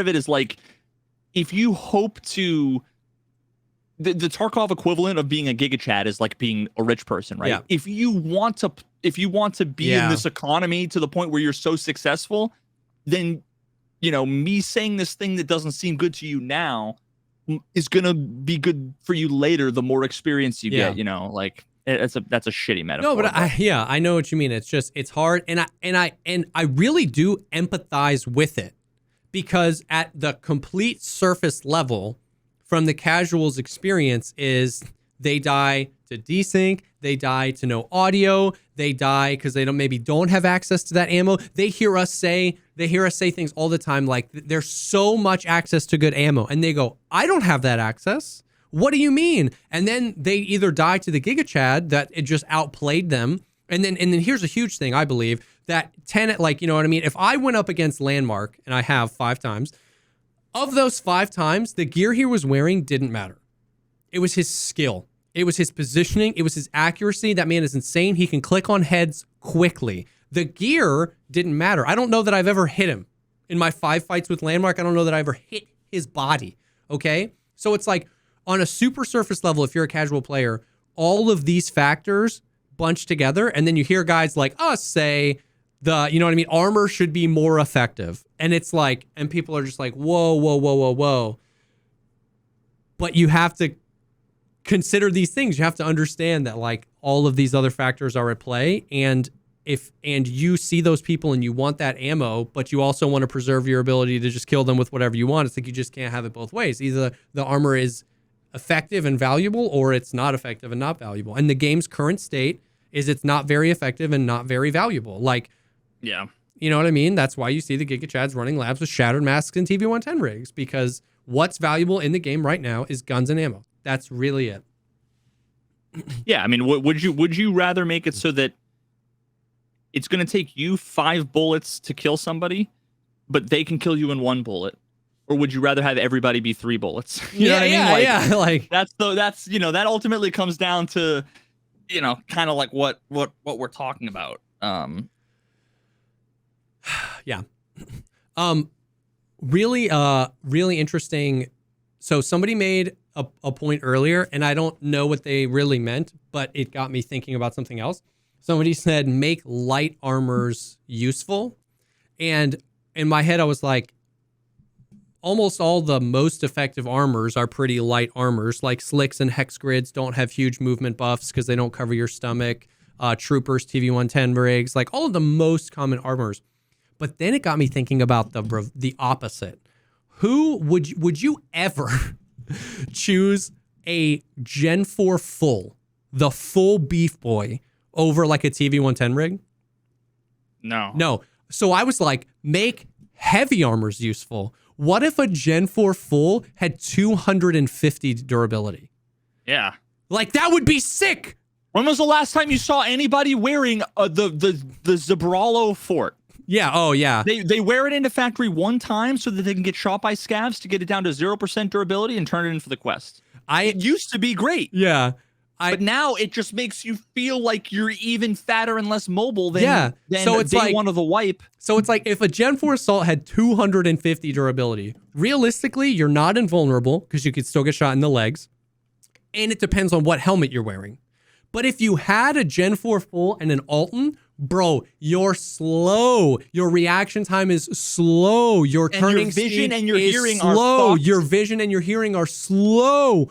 But you feel like you can actually tank some shots. That would actually bring risk reward. Then that would be like really interesting emergent gameplay of like squads with like a dude with super light armor and a dude with super heavy armor. The heavy armor guy goes in, we hear shots, we flank around, but right now, I get so mad when I wear an Alton. I get so mad when I wear like the Redut armor, the Samurai one, if I'm ever just like memeing around, or the Gen 4s, because it's so awkward with no benefits, no additional benefits. Like it has 85, the Gen 4 full has 85 durability, but a Gen 4 Assault, I think, has 60. Like that's one additional M80 round. You know what I mean? Like that's not enough of a benefit.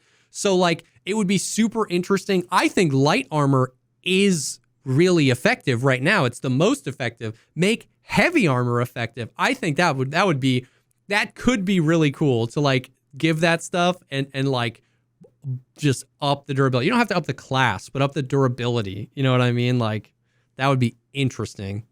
Yeah, agreed. Yeah, I mean, and the other downside too is if you happen to kill, like again, you kill a guy with the fort. Unless you have the biggest obnoxious backpack in the world, you can't take his armor and his gun and his teammate's gun. The armor takes up exactly 92% of the backpack because it's a 4x, 5x5 or whatever the fuck. And in the case of the Gen 4 full, you don't even want to. I killed that guy. Okay, if I take this out of raid, it's going to take me 15 minutes to get out of the raid because I'm going to be super overweight. I'm going to get out of raid, and it's going to cost me $275K to repair this armor to 75% of its durability. So it will now be the effective durability of a Gen 4 Assault. Yep. And heavier, and I just spent $300K repairing it. So it's like you kill a guy with that armor, and it's like that. Those armors are boomerangs right now. No one's taking them because why the hell would you? You know what I mean? Like. It's crazy. But if you killed somebody and it was 180, if it was like 120 durability out of 250, you'd be like, well, I could repair this up to 200 durability, and it's still nutty compared to anything else. You know what I mean? Yeah, if that'll let me like survive 3 or 4, factory raids, like regularly, then I would actually wear those things every now and and again, it's like if you survive 5 raids with like a Zabralo and you get 3 of them in a wipe. Exactly. Not everybody's going to have them all the time. You know what I mean? But again, you have to limit it. Like whatever the amount is, I want you to not run into it very often. Yeah. And you know what I mean? Like, and then have it last you some amount of time where it's meaningful. It becomes more dynamic. This is the like when people say what's the end game of Tarkov? Like what are they going to do with that wipes? What's the end game? I haven't come up with a better answer to the end game than balance. Just balance. Like if everything has a use, but not everything is super available, then your fights feel different all the time. Sometimes you get into a fight and you're like, oh my God, that guy's got a Gen 4. I haven't run into a guy with a Gen 4 in 200 raids. Now I play it differently. Like balance means variety. Variety means replayability in a lot of sense. I'm not saying they don't need anything for endgame, but like we've talked about, like what's the endgame of DayZ? Yeah. But every experience you come across is different because like, did the guy that you fight have armor? Did he have a scope for his thing? Or is he just throwing raw chicken at you? Like, you know what I mean? There's not, you know what I mean? And obviously I'm not a huge DayZ player, so maybe there is some super unbalanced stuff in there. But like the core gameplay loop of Tarkov can be fun for thousands of hours, but not when once you get to the top, it's just here are your 3 guns and here are your 2 armors. Now play forever. You know what I mean? It's like, oh, so I don't know.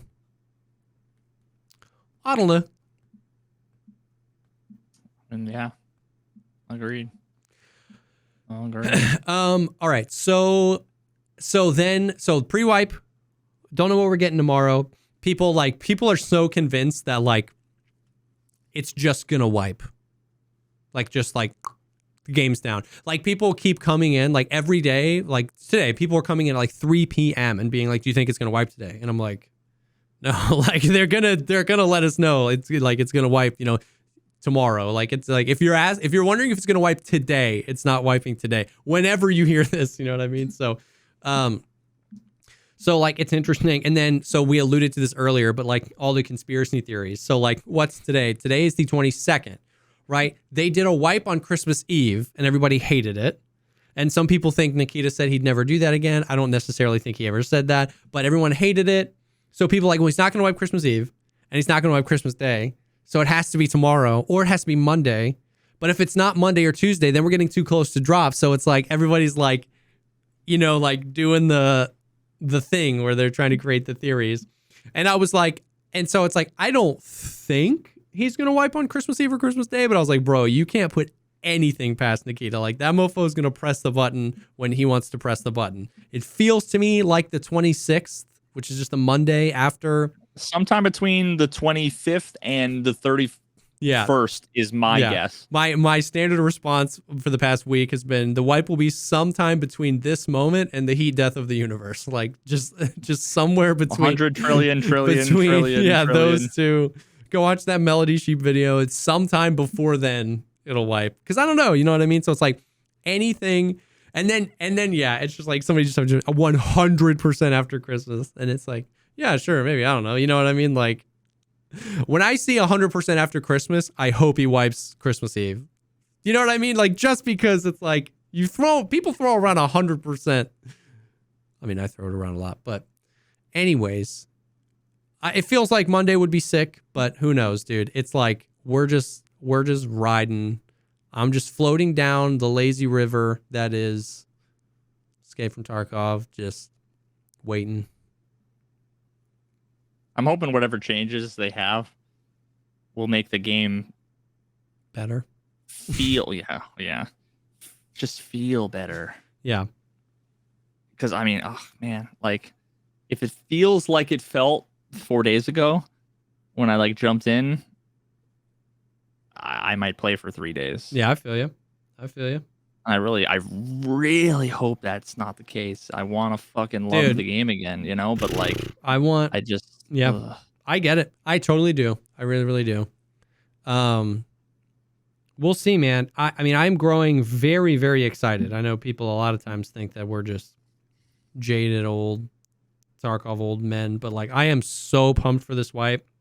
You know, in that little the Girls at Tarkov podcast, one of the questions was like, will we ever see the quest changes? And his response, like verbatim, was like, we've made some changes to the questing this wipe so that those who have been playing a long time will have a different experience. So like, of course, Watch is now the 5th quest rather than the 3rd one. So like, there have been a lot of crazy theories that have run off with that, which once again, that's just going to happen. But just in general, any amount of change is very welcome to me. Like my expectation is that the quests will be like 15% different, maybe some new ones, maybe some early ones on different maps, and maybe some of them are in a different order. I think a lot of people are expecting like the first 87 quests are on streets and then their quests are going to go here. Like I feel like people keep asking about the quest overhaul or the quest rework. And I'm like, my expectations aren't there. My expectations are, but even 10 or 15% different, even just some new ones early and switching up some of the maps around or something like that,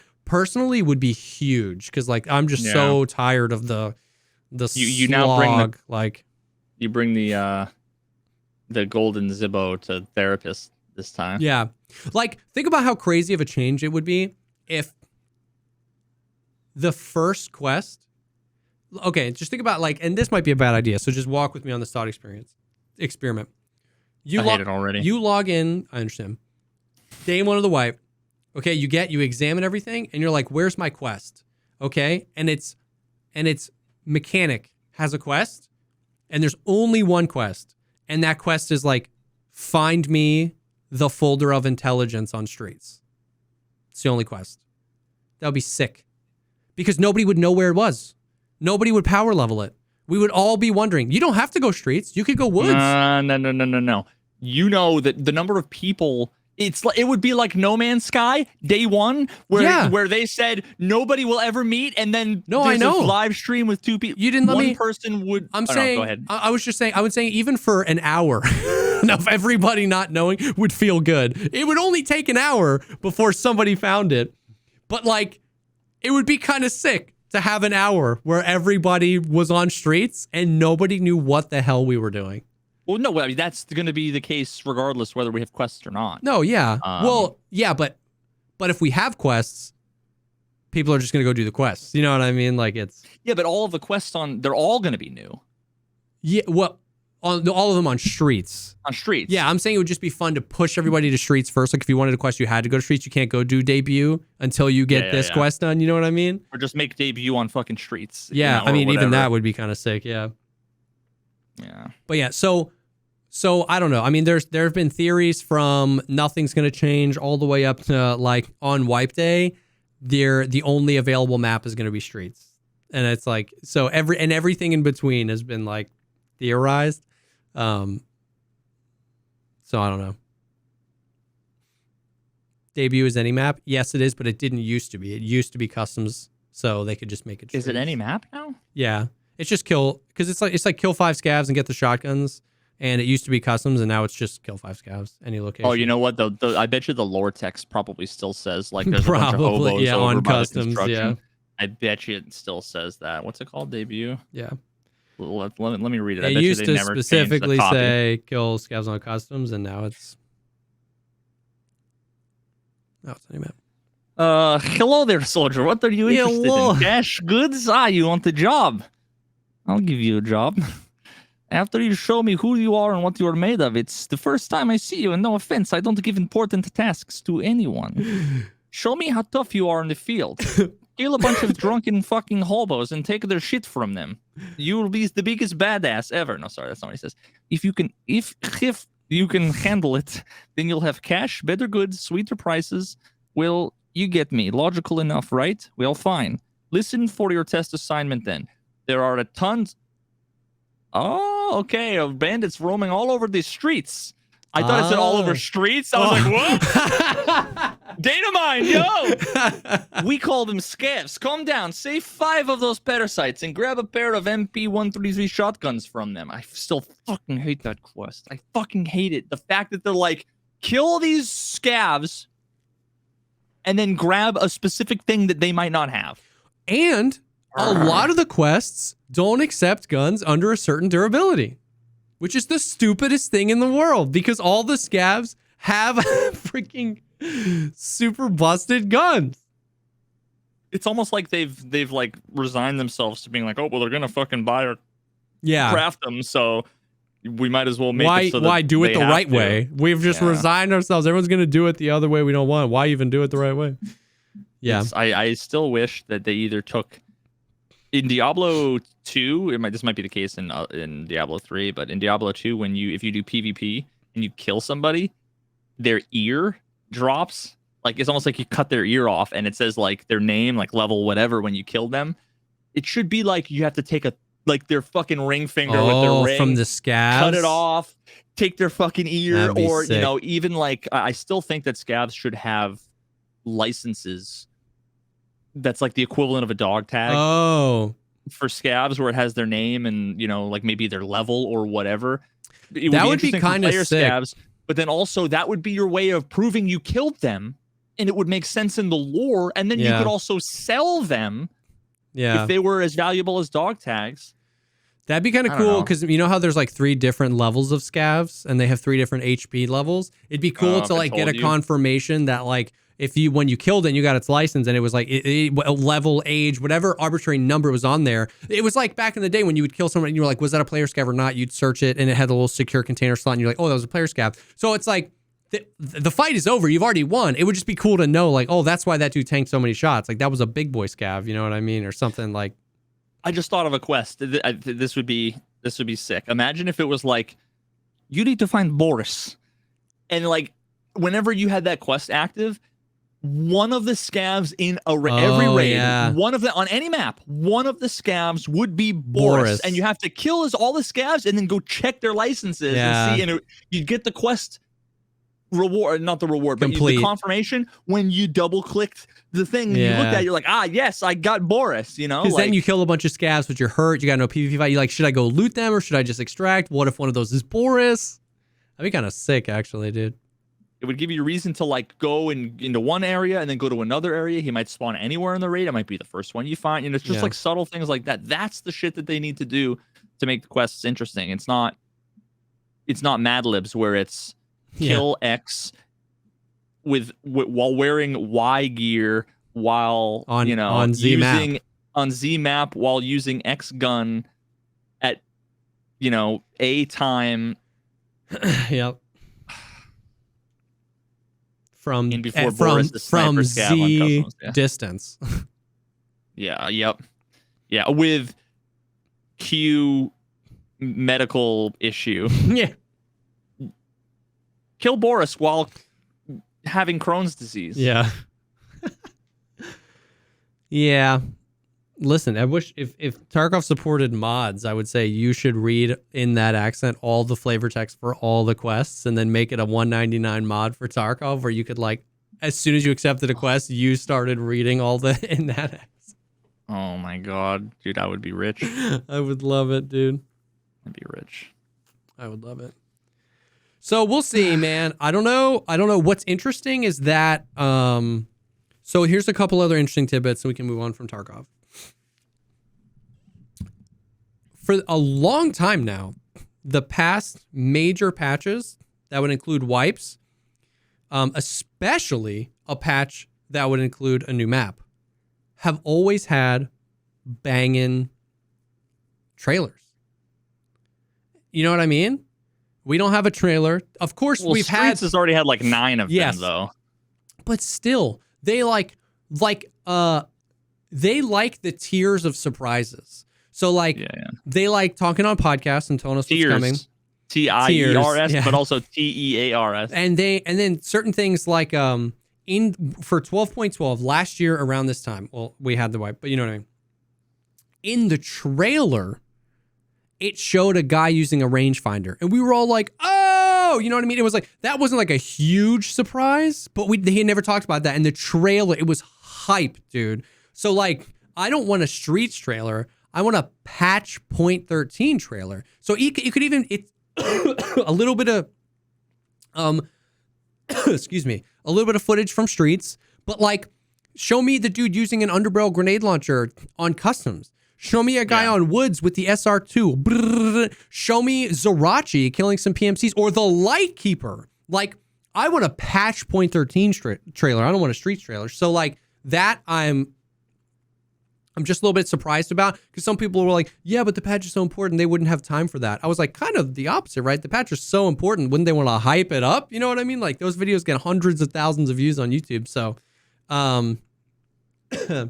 yeah, we also need a Gene Burn track to go along with it. We need a Gene Burn track to go along with it. And then also, they haven't done a podcast. Now, recently, they've been doing podcasts like during the downtime. So that's kind of what I expect that. Like, they'll take the game down at some point during the downtime. They'll do a podcast and they'll show us some stuff. And maybe they'll release us the trailer for it there. You know what I mean? But like, I was just surprised that we haven't gotten a trailer yet. All right, this is probably the hottest of all hot takes, but I want Gene Burn to make more piano quiet tracks like the OG, you know, with the like, as much as I love the like the Doom, you know, fucking, I don't know, like a quiet one would be so good for Streets too. I couldn't. It's like there's that video from Every Frame of Painting where it's like the Marvel Cinematic Universe. Oh yeah. And it's like, sing the Harry Potter theme, and people fucking sing it. I don't know it. You know, they're like, sing the 007 theme, the Star Wars sing theme. the Star Wars theme, and they're like, sing the fucking Avengers theme, and they're like, yep. It's kind of the same with the Gene Burn tracks. They're fucking sick and they're hype, but man, those original ones, like, yeah. And again, maybe it's nostalgia, but they are far more like iconic melodies, simpler. Oh God, I hear those fucking. I even have them in my Spotify now because I don't listen. I don't have the music on in the game anymore. So whenever I hear the, it's like, oh, I literally get like I'm thinking about like a past, like my first love. You know, like yeah. I genuinely get a feeling in my chest where it's like, oh, those were the days, like the experience of what Tarkov was like. I don't know why we were hyping up the game for some reason, and we turned the in-game music on, and it was like, it was weird how much it transported me back to being new to the game. I was like, I'm feeling emotions I haven't felt in a long time, Jack. Like the soundtrack, those original songs were like, holy cow. And can you imagine if the soundtrack was, it wouldn't be the same. It just wouldn't be the same. Yeah.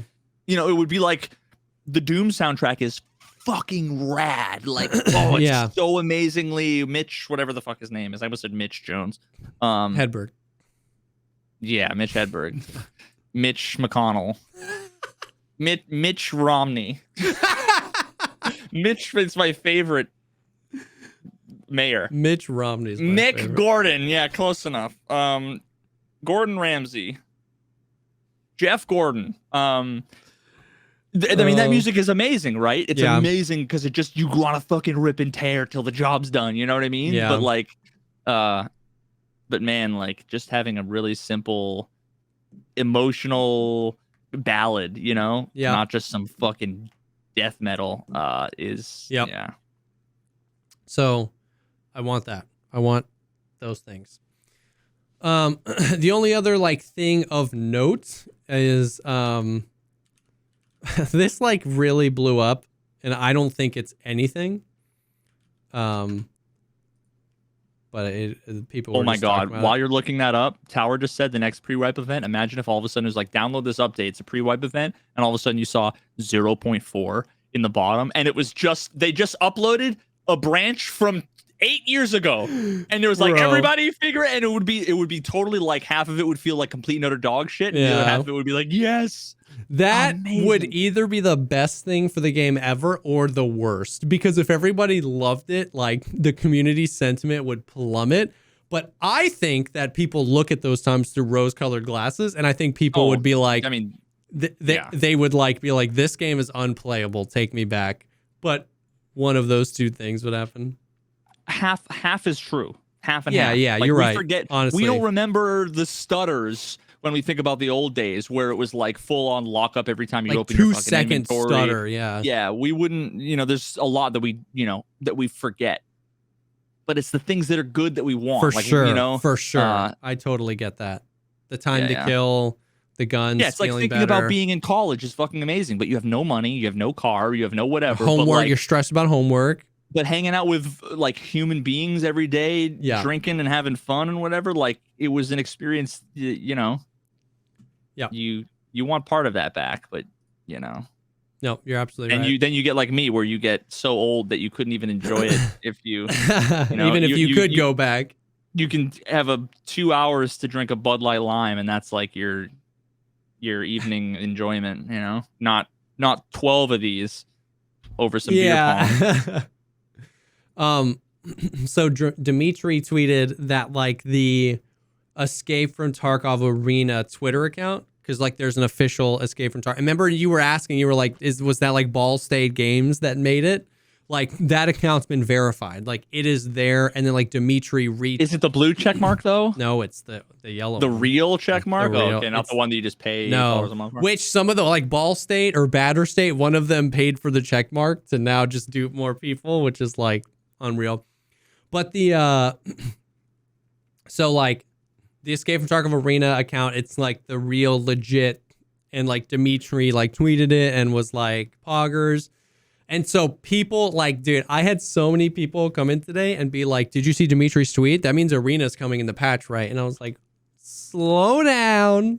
I would love that, but slow down. You know what I mean? Like they still said it was going to go through closed testing. We don't know if this closed testing has begun or not. We don't know what this closed testing is going to be like. There's a universe where the closed testing is not under NDA, that it's streamable, that it's playable, but you have to get an invite to test it. There's a universe, and that starts on wipe day.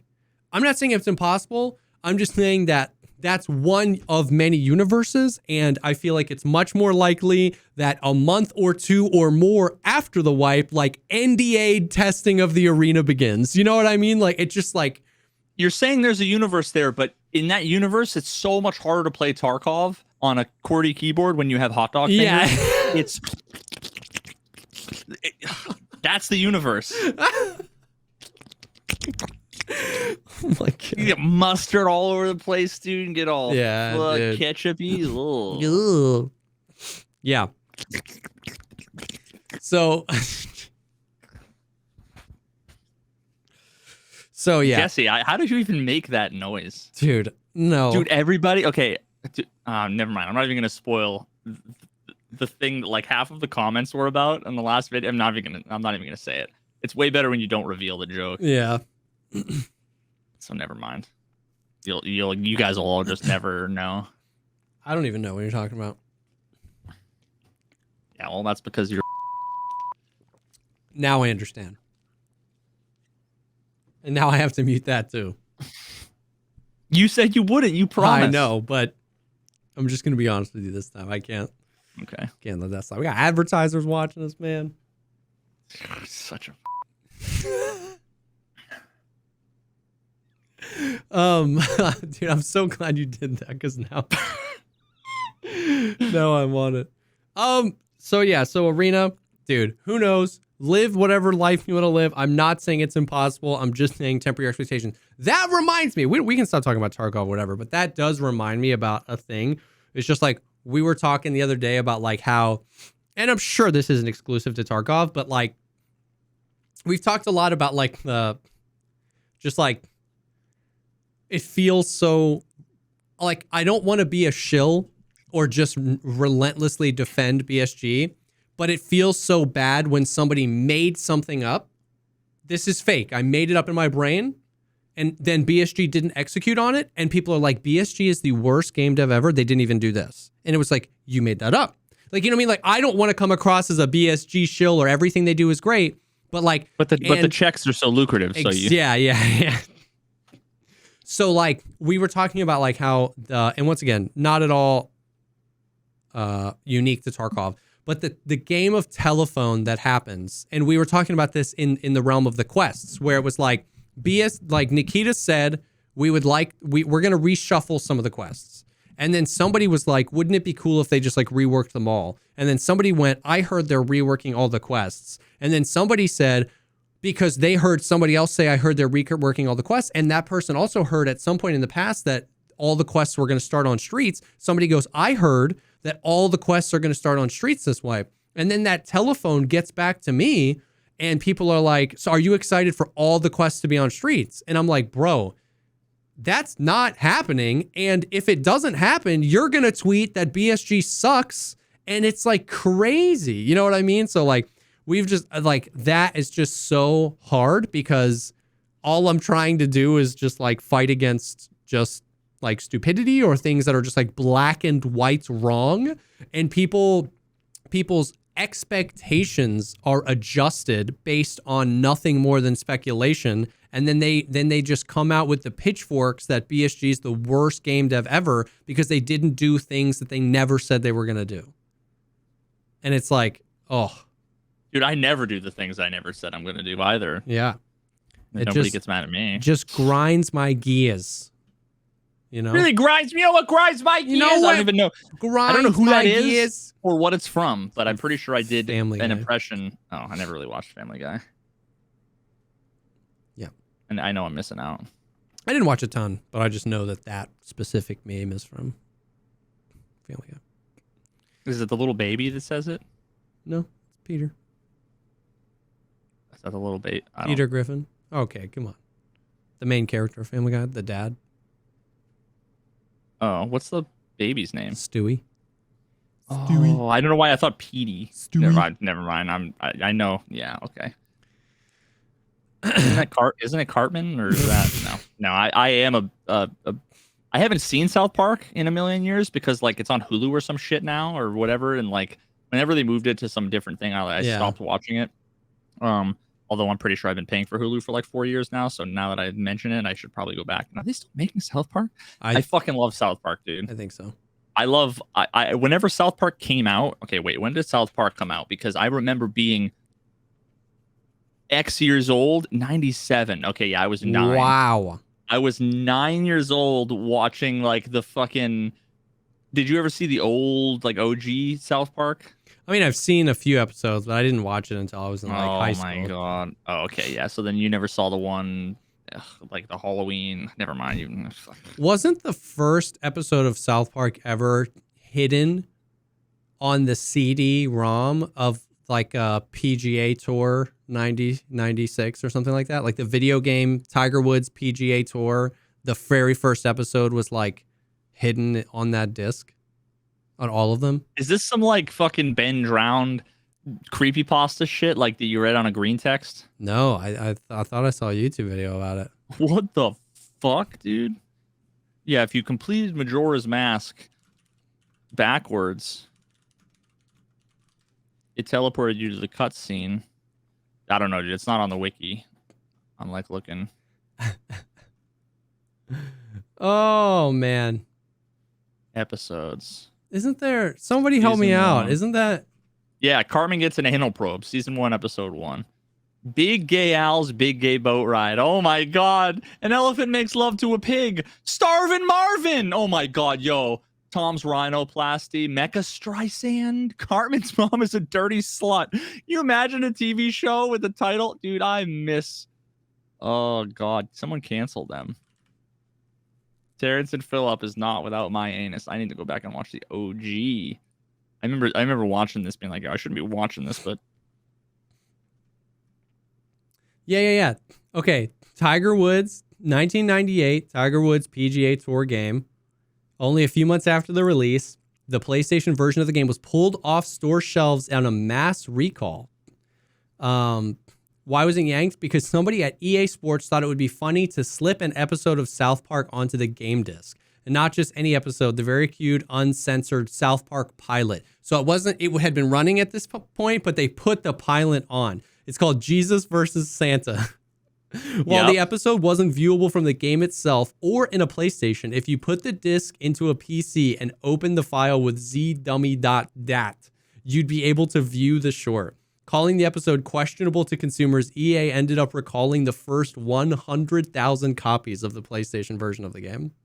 You think that guy got fired, or I don't know. Yo, isn't that crazy? Someone get this man a fucking. You said PGA Tour. PGA Tour 1998. It makes more sense if it was like Tony Hawk, or something. Yeah. Like... Twisted Metal or something. Oh my God, Twisted Metal. Hell yeah, dude. Hell yeah. Oh man. So that's my fun fact of the week. Oh God.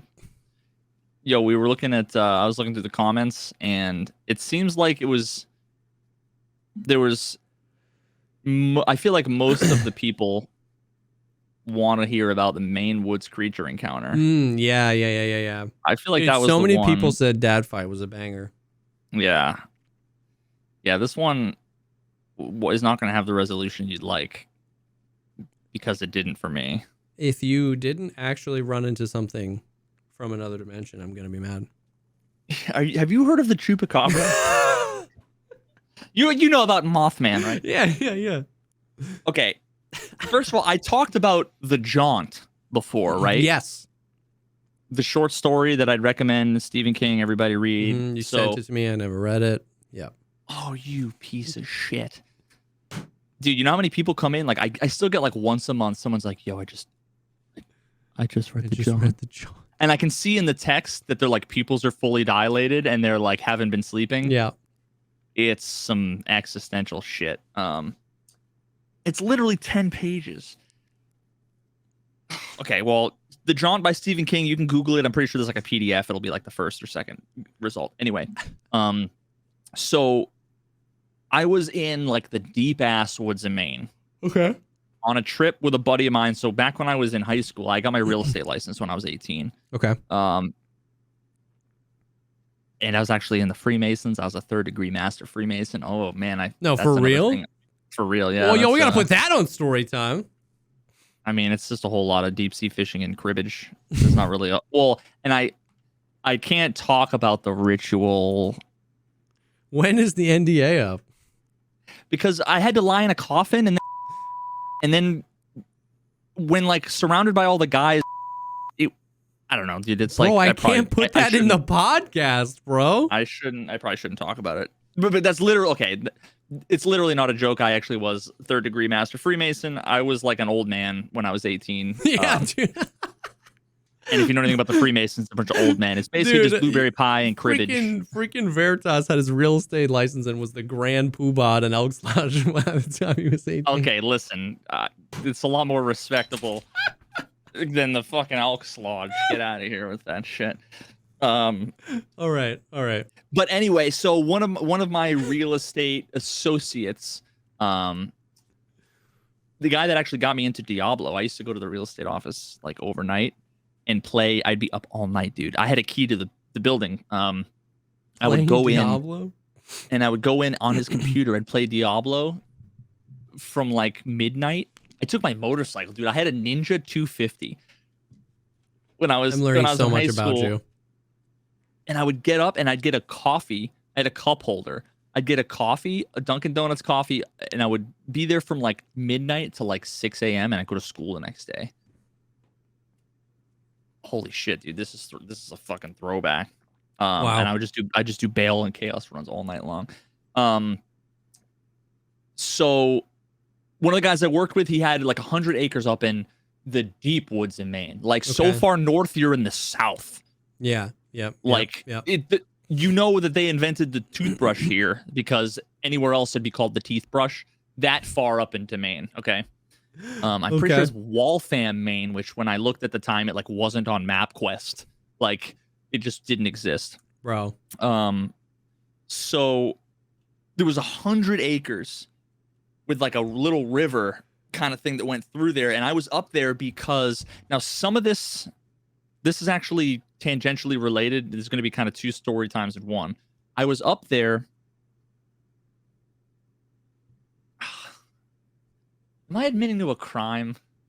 I might be admitting to a crime. everything I'm saying is fiction. Okay. Hypothetically. Okay. So we made a pipe bomb because we needed to destroy a beaver dam. I think every part of that would be illegal if it was true. Luckily, it was.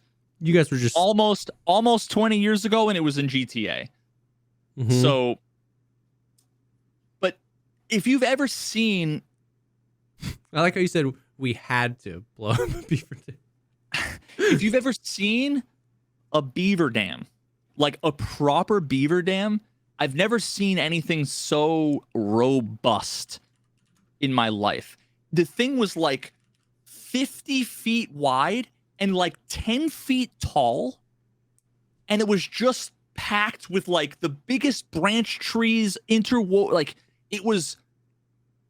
So now, granted, me and this old man with like a limp, of course, we went in GTA. In GTA, there's the Kittery Trading Post in Maine. They have that in GTA. It's like in Vice City. You got gunpowder. Now, this is one of those things in hindsight, it's 2020, and like I'd be able to Google a lot more things now than I didn't then, because it was not my idea in GTA. Yeah. But we basically made like a pipe bomb, but apparently making it out of PVC is not smart, because it's all about like the pressure you have to keep it contained. Yeah. So usually I think they have to be made out of metal or whatever. Anyway, dude, it was like an episode in GTA. It was like an episode of the Two Stooges, because we literally had to do a like light the fuse and kind of like fucking book it. And it was like we had a long fuse. Yeah. And I remember we like lit the fuse because we had a backhoe, a skidder, shovel. I mean, nothing. Could not make a dent in this thing. And every time it would flood his whole camp and like completely fuck everything up. Oh. In GTA.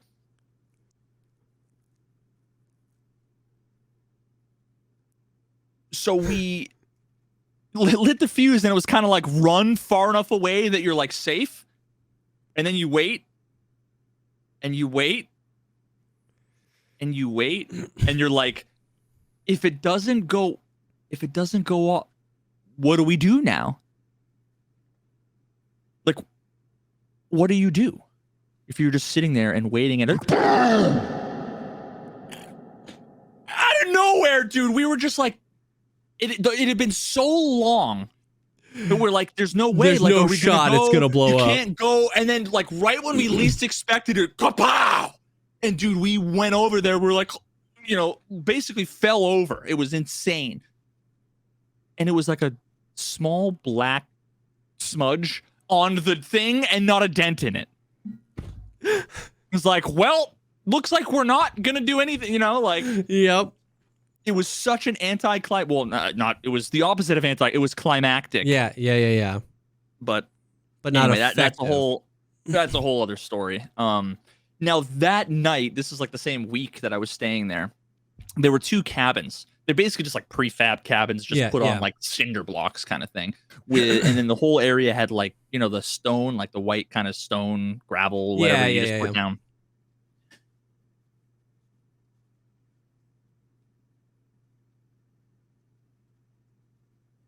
I'm trying to think if this was the same trip, because I've been there a few times, and now I'm trying to remember. You know what? I think the time that the main creature encounter was actually like years later, because I'm fairly certain my wife was there. So that would have had to have been a separate 4 or 5 years later or something. I think it was a separate trip than the pipe bomb in GTA. He had a PlayStation. He had a PlayStation there. That's where he had a PlayStation 3 for the pipe bomb, but it was PlayStation 4 for the creature, and that's how you know it's a different time. Yeah, exactly. Yeah, and he had PGA Tour, and then we were watching South Park. It was really weird. Weird. No, okay, so I wear contact lenses because I have extremely bad eyes. Like my prescription's like negative like 11 or something, which is like, my wife complains that hers are like negative 0.25 or whatever. Like My glasses are like Coke bottles. That's why I wear contact lenses. But in the middle of the night, I had forgotten my glasses. You have to take your contacts out. You can't like sleep with them. It'll, you get like eye infections, and some people do, but it's not good for you.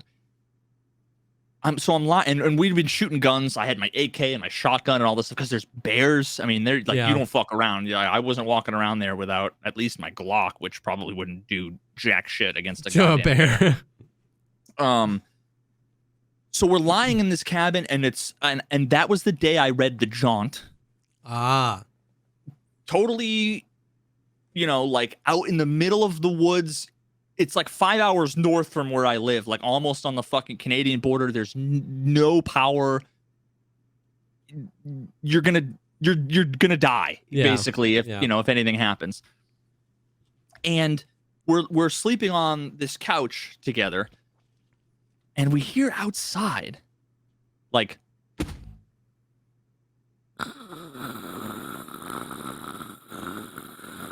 and you can hear just the scraping of something on the gravel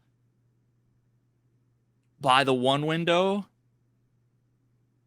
around the front. And my wife's like, like bruising me, holding my and I'm like, grab the fucking AK, and I'm like, open the door, and I'm like, and there's nothing there. And I'm like, okay. What the fuck? And of course, I'm blind. It's pitch black. I've got one of those little tiny fucking 9-volt battery head lanterns on with an 8K, and I'm like, probably gonna shoot Mike, my buddy whose land it was. There's nothing there. Heart's racing. 40 minutes go by. We finally fall back asleep. Maybe half an hour later, as like the fire that we have burns down. No.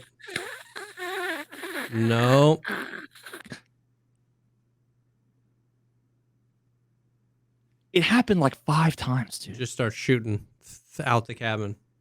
You know how many times we to this day, the only explanation anybody's come up with was that it was like a beaver who was like dragging the tree branches, but there was nothing there. I'd open the door and the noise would stop, and there was nothing. It wasn't even like a scurry.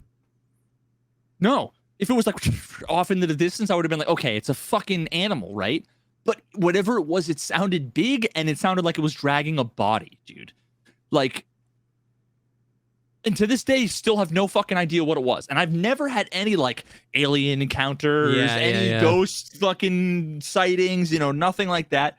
This was the one thing that is like my unexplained story. I can't describe to you the noise. It was just horrifying. It was Mike. This is what he does to his guests. He was out there in the middle of the night. If you knew Mike, you'd know it wasn't him. That's crazy. Oh, man. That is nuts. Deer rubbing antlers? I mean, maybe. I don't know. But you would think that, the cabin is small. Yeah, and if it was that close that you could hear it that well, and you open the door, you'd hear something. Dude, it's like a wooden floor with like no, there's no insulation. If I hear it, it's on the other side of the wall. Yeah. It was on the other side, and it was like one of those terrible things where, you'd like put the flashlight up to the window, look out the window, but like the glare from the flashlight is like too hard to see through the glass, so like you can't really see clearly, and it's kind of like, a little I'd never been so fucking horrified in my life. That was like the closest I ever came to like using a gun in like a let's roll situation. Let's do it. Like this is all my training has led up to this moment, Oh my god, dude. That is insane. Yeah, I'll never know. And I'm sure there's going to be a million people that are going to have explanations, and none of them will ever be. I'll never get closure. No, I have to live with this my whole life that the fucking Mothman was outside and just dematerialized, as the Mothman is wont to do whenever he's about to get found out. And it had to make if it was like footsteps, that would have been one thing. Yeah. But it was, it's like the indistinct ambiguity of like, what is that? You know, if you hear like, you're like, okay, cool, the devil's here. Yeah, Great. At least right. I know. At least I know Satan's here, right? And we're gonna fuck around with Satan. Like, let's do this. But if you heard like, you know, like fucking alien babbling, you'd be like, well, I don't know what the fuck that is, and there's no explanation other than chupacabra. So I don't know. That's crazy. Yeah, the beaver's getting a revenge. Listen, first of all, we didn't blow up their house. Okay, it was in GTA. Second of all, in GTA, we were level 1 explosive skill.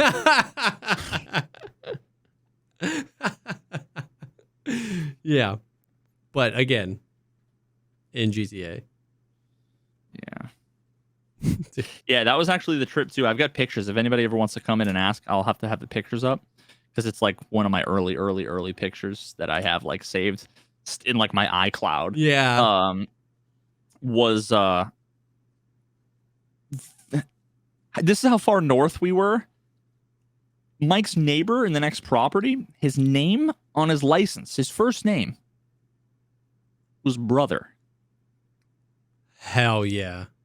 Brother. Hell yeah, brother. And you know what? Brother that's so sick. Brother had something called a skitter.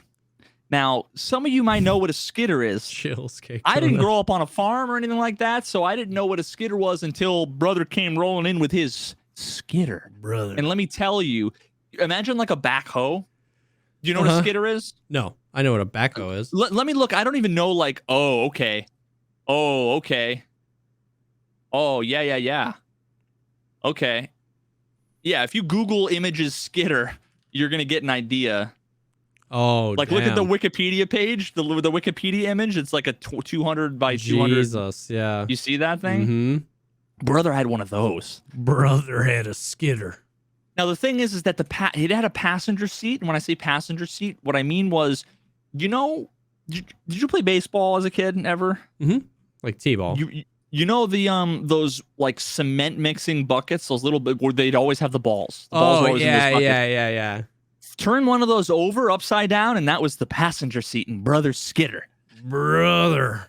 And I'm like driving in this thing, like holding on for dear life. We needed to make a path from the trail to where this beaver dam was. Now, again, I'm sure this is normal for a lot of people, right? It wasn't normal for me. I'm like a suburbs boy. So we're driving along the path. And at one point, Brother, now it's just like total thick woods on either side of this trail, right? Yeah. Which was basically Mike's driveway. It was like 10 minutes of just unpaved dirt garbage. And then all of a sudden he turns 90 degrees to the left towards the trees and just goes, and just trees. Dude, he just drives through the trees. That's how they make trails, I guess. You just drive through. Dude, it was the wildest thing. And at one point, this was also in GTA. You guys have played GTA, like the newer North one, right? Where Main there's like edition. There's that crazy like drunken dude, you know, with like the white t-shirt. That's all like that. That's basically Brother. Brother. Theoretically, hypothetically in GTA, a skitter can get rid of a beaver dam. Oh. But the thing is, you're kind of in ground zero. Oh, yeah. When it went from like to Titanic going down. Let me tell you, I've never been so fucking white knuckle holding on to this thing as just water, dude. No, fucking. Bro. I'm like, I can't jump off either, too, because I don't have a life vest. Yeah. And I'll fucking drown. So I just held on for dear life, and somehow Brother got you out of there. Brother got me out. I literally have a picture. I'm out of breath from telling this story. That's probably not good, huh? I'm getting the picture. Dude. I gotta just go to Facebook and I just gotta hold page down until I get third photo in Facebook. Scrolling. Dude, brother as a legal name is pretty epic. Oh God, here's when I was old Greg. Ooh, there's my Jixer, my other Jixer. Oh, yo, this is okay. Wait. Yeah, by photo you mean screenshot from GTA, right? Yeah, no, but wait, real quick. This is also, I'm screenshotting this and putting it on Imgur because you guys need to see. One of these days, I just need to do a Facebook photo kind of reveal. So we were sledding in college, and a homeless man in the middle of a blizzard, and a homeless man was wearing a t-shirt, a bathrobe, and no pants. And he came up. He was drinking a fucking. I'm pretty sure it was. Looks like an A&W root beer actually, and a cowboy hat. And I got a picture with him. Bro, he was talking to us. He was like, "You guys sledding? What is your life, dude? I've got a fucking." How do you have the amount of stories that an 83-year-old should have? Because I'm 83. By the time you're 35. Oh my God. Okay, wait. I'm uploading this image right now. Grab link. Let's copy the link. You guys will have to come to YouTube if you're listening to this on audio form. Oh, I was gonna say come to YouTube, but we're not. This probably isn't going to be on YouTube, so Yeah. you have to come to my stream. VOD. Okay, here's the picture. Putting it in Twitch chat right now. Go ahead and take a look. That was the pantless homeless man. Hell yeah. That's when I was in college. I was like, yo, can I get a picture with you? Because nobody will fucking believe that a homeless man with no pants pants was in a blizzard. Was hanging out in our blizzard. Yeah. Wow.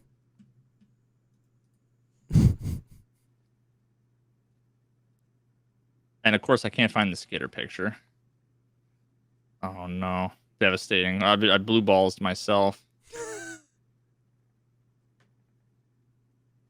Oh man. Oh my jeez. Oh jeez.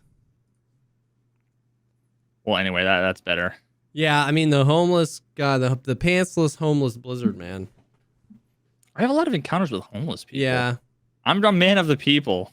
A man Veritas, a man of the people. A man, a plan, a canal, Veritas.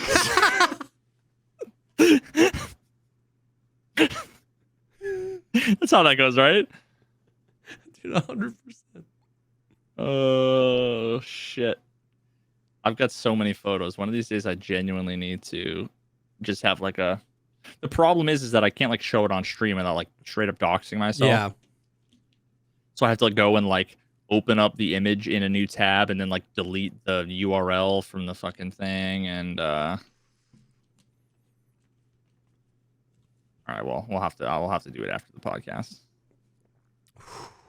Wow. Anyway, so that's the main creature encounter story. Which one do you guys want next? What we have left are finger cut in half incident, wedding brawl, firing an employee, Sun Microsystems $1 million, ruptured spleen, overdosing on sleeping pills, the stabbing, and then wind tunnel stories. Nah, I feel like it's going to be I have to think about those. a 50-50 between the stabbing and finger cut in half. Just know that some of the names here, they sound... Okay, there's two things. There's the stabbing and finger cut in half. One of those things actually happened as described. One of those things did not, and that's what makes it funny. Okay. I have seen a few requests for a wedding brawl as well. Okay. Well. Let us know in the comments what you'd like to see. Why do I have a picture of my Blockbuster card? Oh, hell yeah. That had to have been like, hell oh my God, dude. Look what I found. Oh, God. And I'm just, I'm scrolling through and there's a picture of my finger sliced and bleeding, but that had nothing to do.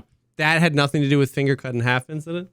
No. You know the like Apple monitors? Like those, what are they called? Just like the Thunderbolt displays? Thunderbolt displays. Those are like glass. Oh, yeah. And I had a crack in one. And I remember like going over and being like, "Oh, look, there's oh Jesus!" Dude. And it was like I'd never bled so much from a cut than that specific cut. And for some reason, I have a picture of it on my Facebook. What the fuck was I putting that on Facebook, dude? Bro, dude. Remember when that was Facebook? Oh my god, dude! Some of these pictures I have are unbelievable. Well. That's a banger right there. We got the triple. We got the triple story. We got main creature encounter. We got the pipe bomb in GTA 5, and we got pantsless homeless man in a blizzard. Yeah. Yeah. That was something. That was surely something. Oh, I got a picture of me with Penn Jillette.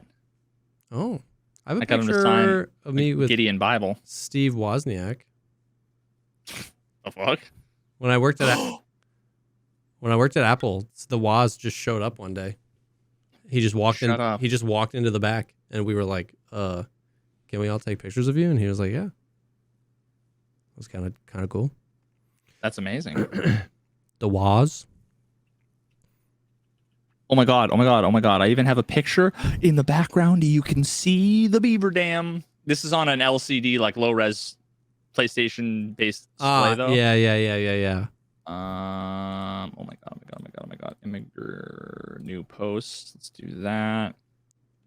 And we're gonna go ahead and grab the link and gonna copy the link. We're gonna go paste the link. So that is the skitter. Dude, that thing is humongous. Yeah, dude. Look at the chains. And the last one. Bang. Yeah, dude, the graphics on GTA are so good. Yeah, dude. You had the mod pack installed. You can see kind of in the distance. Mm-hmm. You see those like in the middle of the picture on the ground. Yeah. The fucking that was like 10 feet down. If you had been playing in 4K, we could, zoom in on it, but we get enhance. Oh man. Anyway, that's my story, and I'm sticking to it. Oh, I love it. I like it a lot. Story time is here to stay. That's for sure. On that note, it's like, how do you transition away from that? Yeah, you just said you're playing Ranch Simulator. These pictures, I'm putting more pictures. Listen, you'll have to come for the fucking live stream if you want to see these pictures. All right. Well, I'm not even going to give context for this one. We'll end it. Let's end it. Yeah. So we'll see what happens. I ideally this time next week.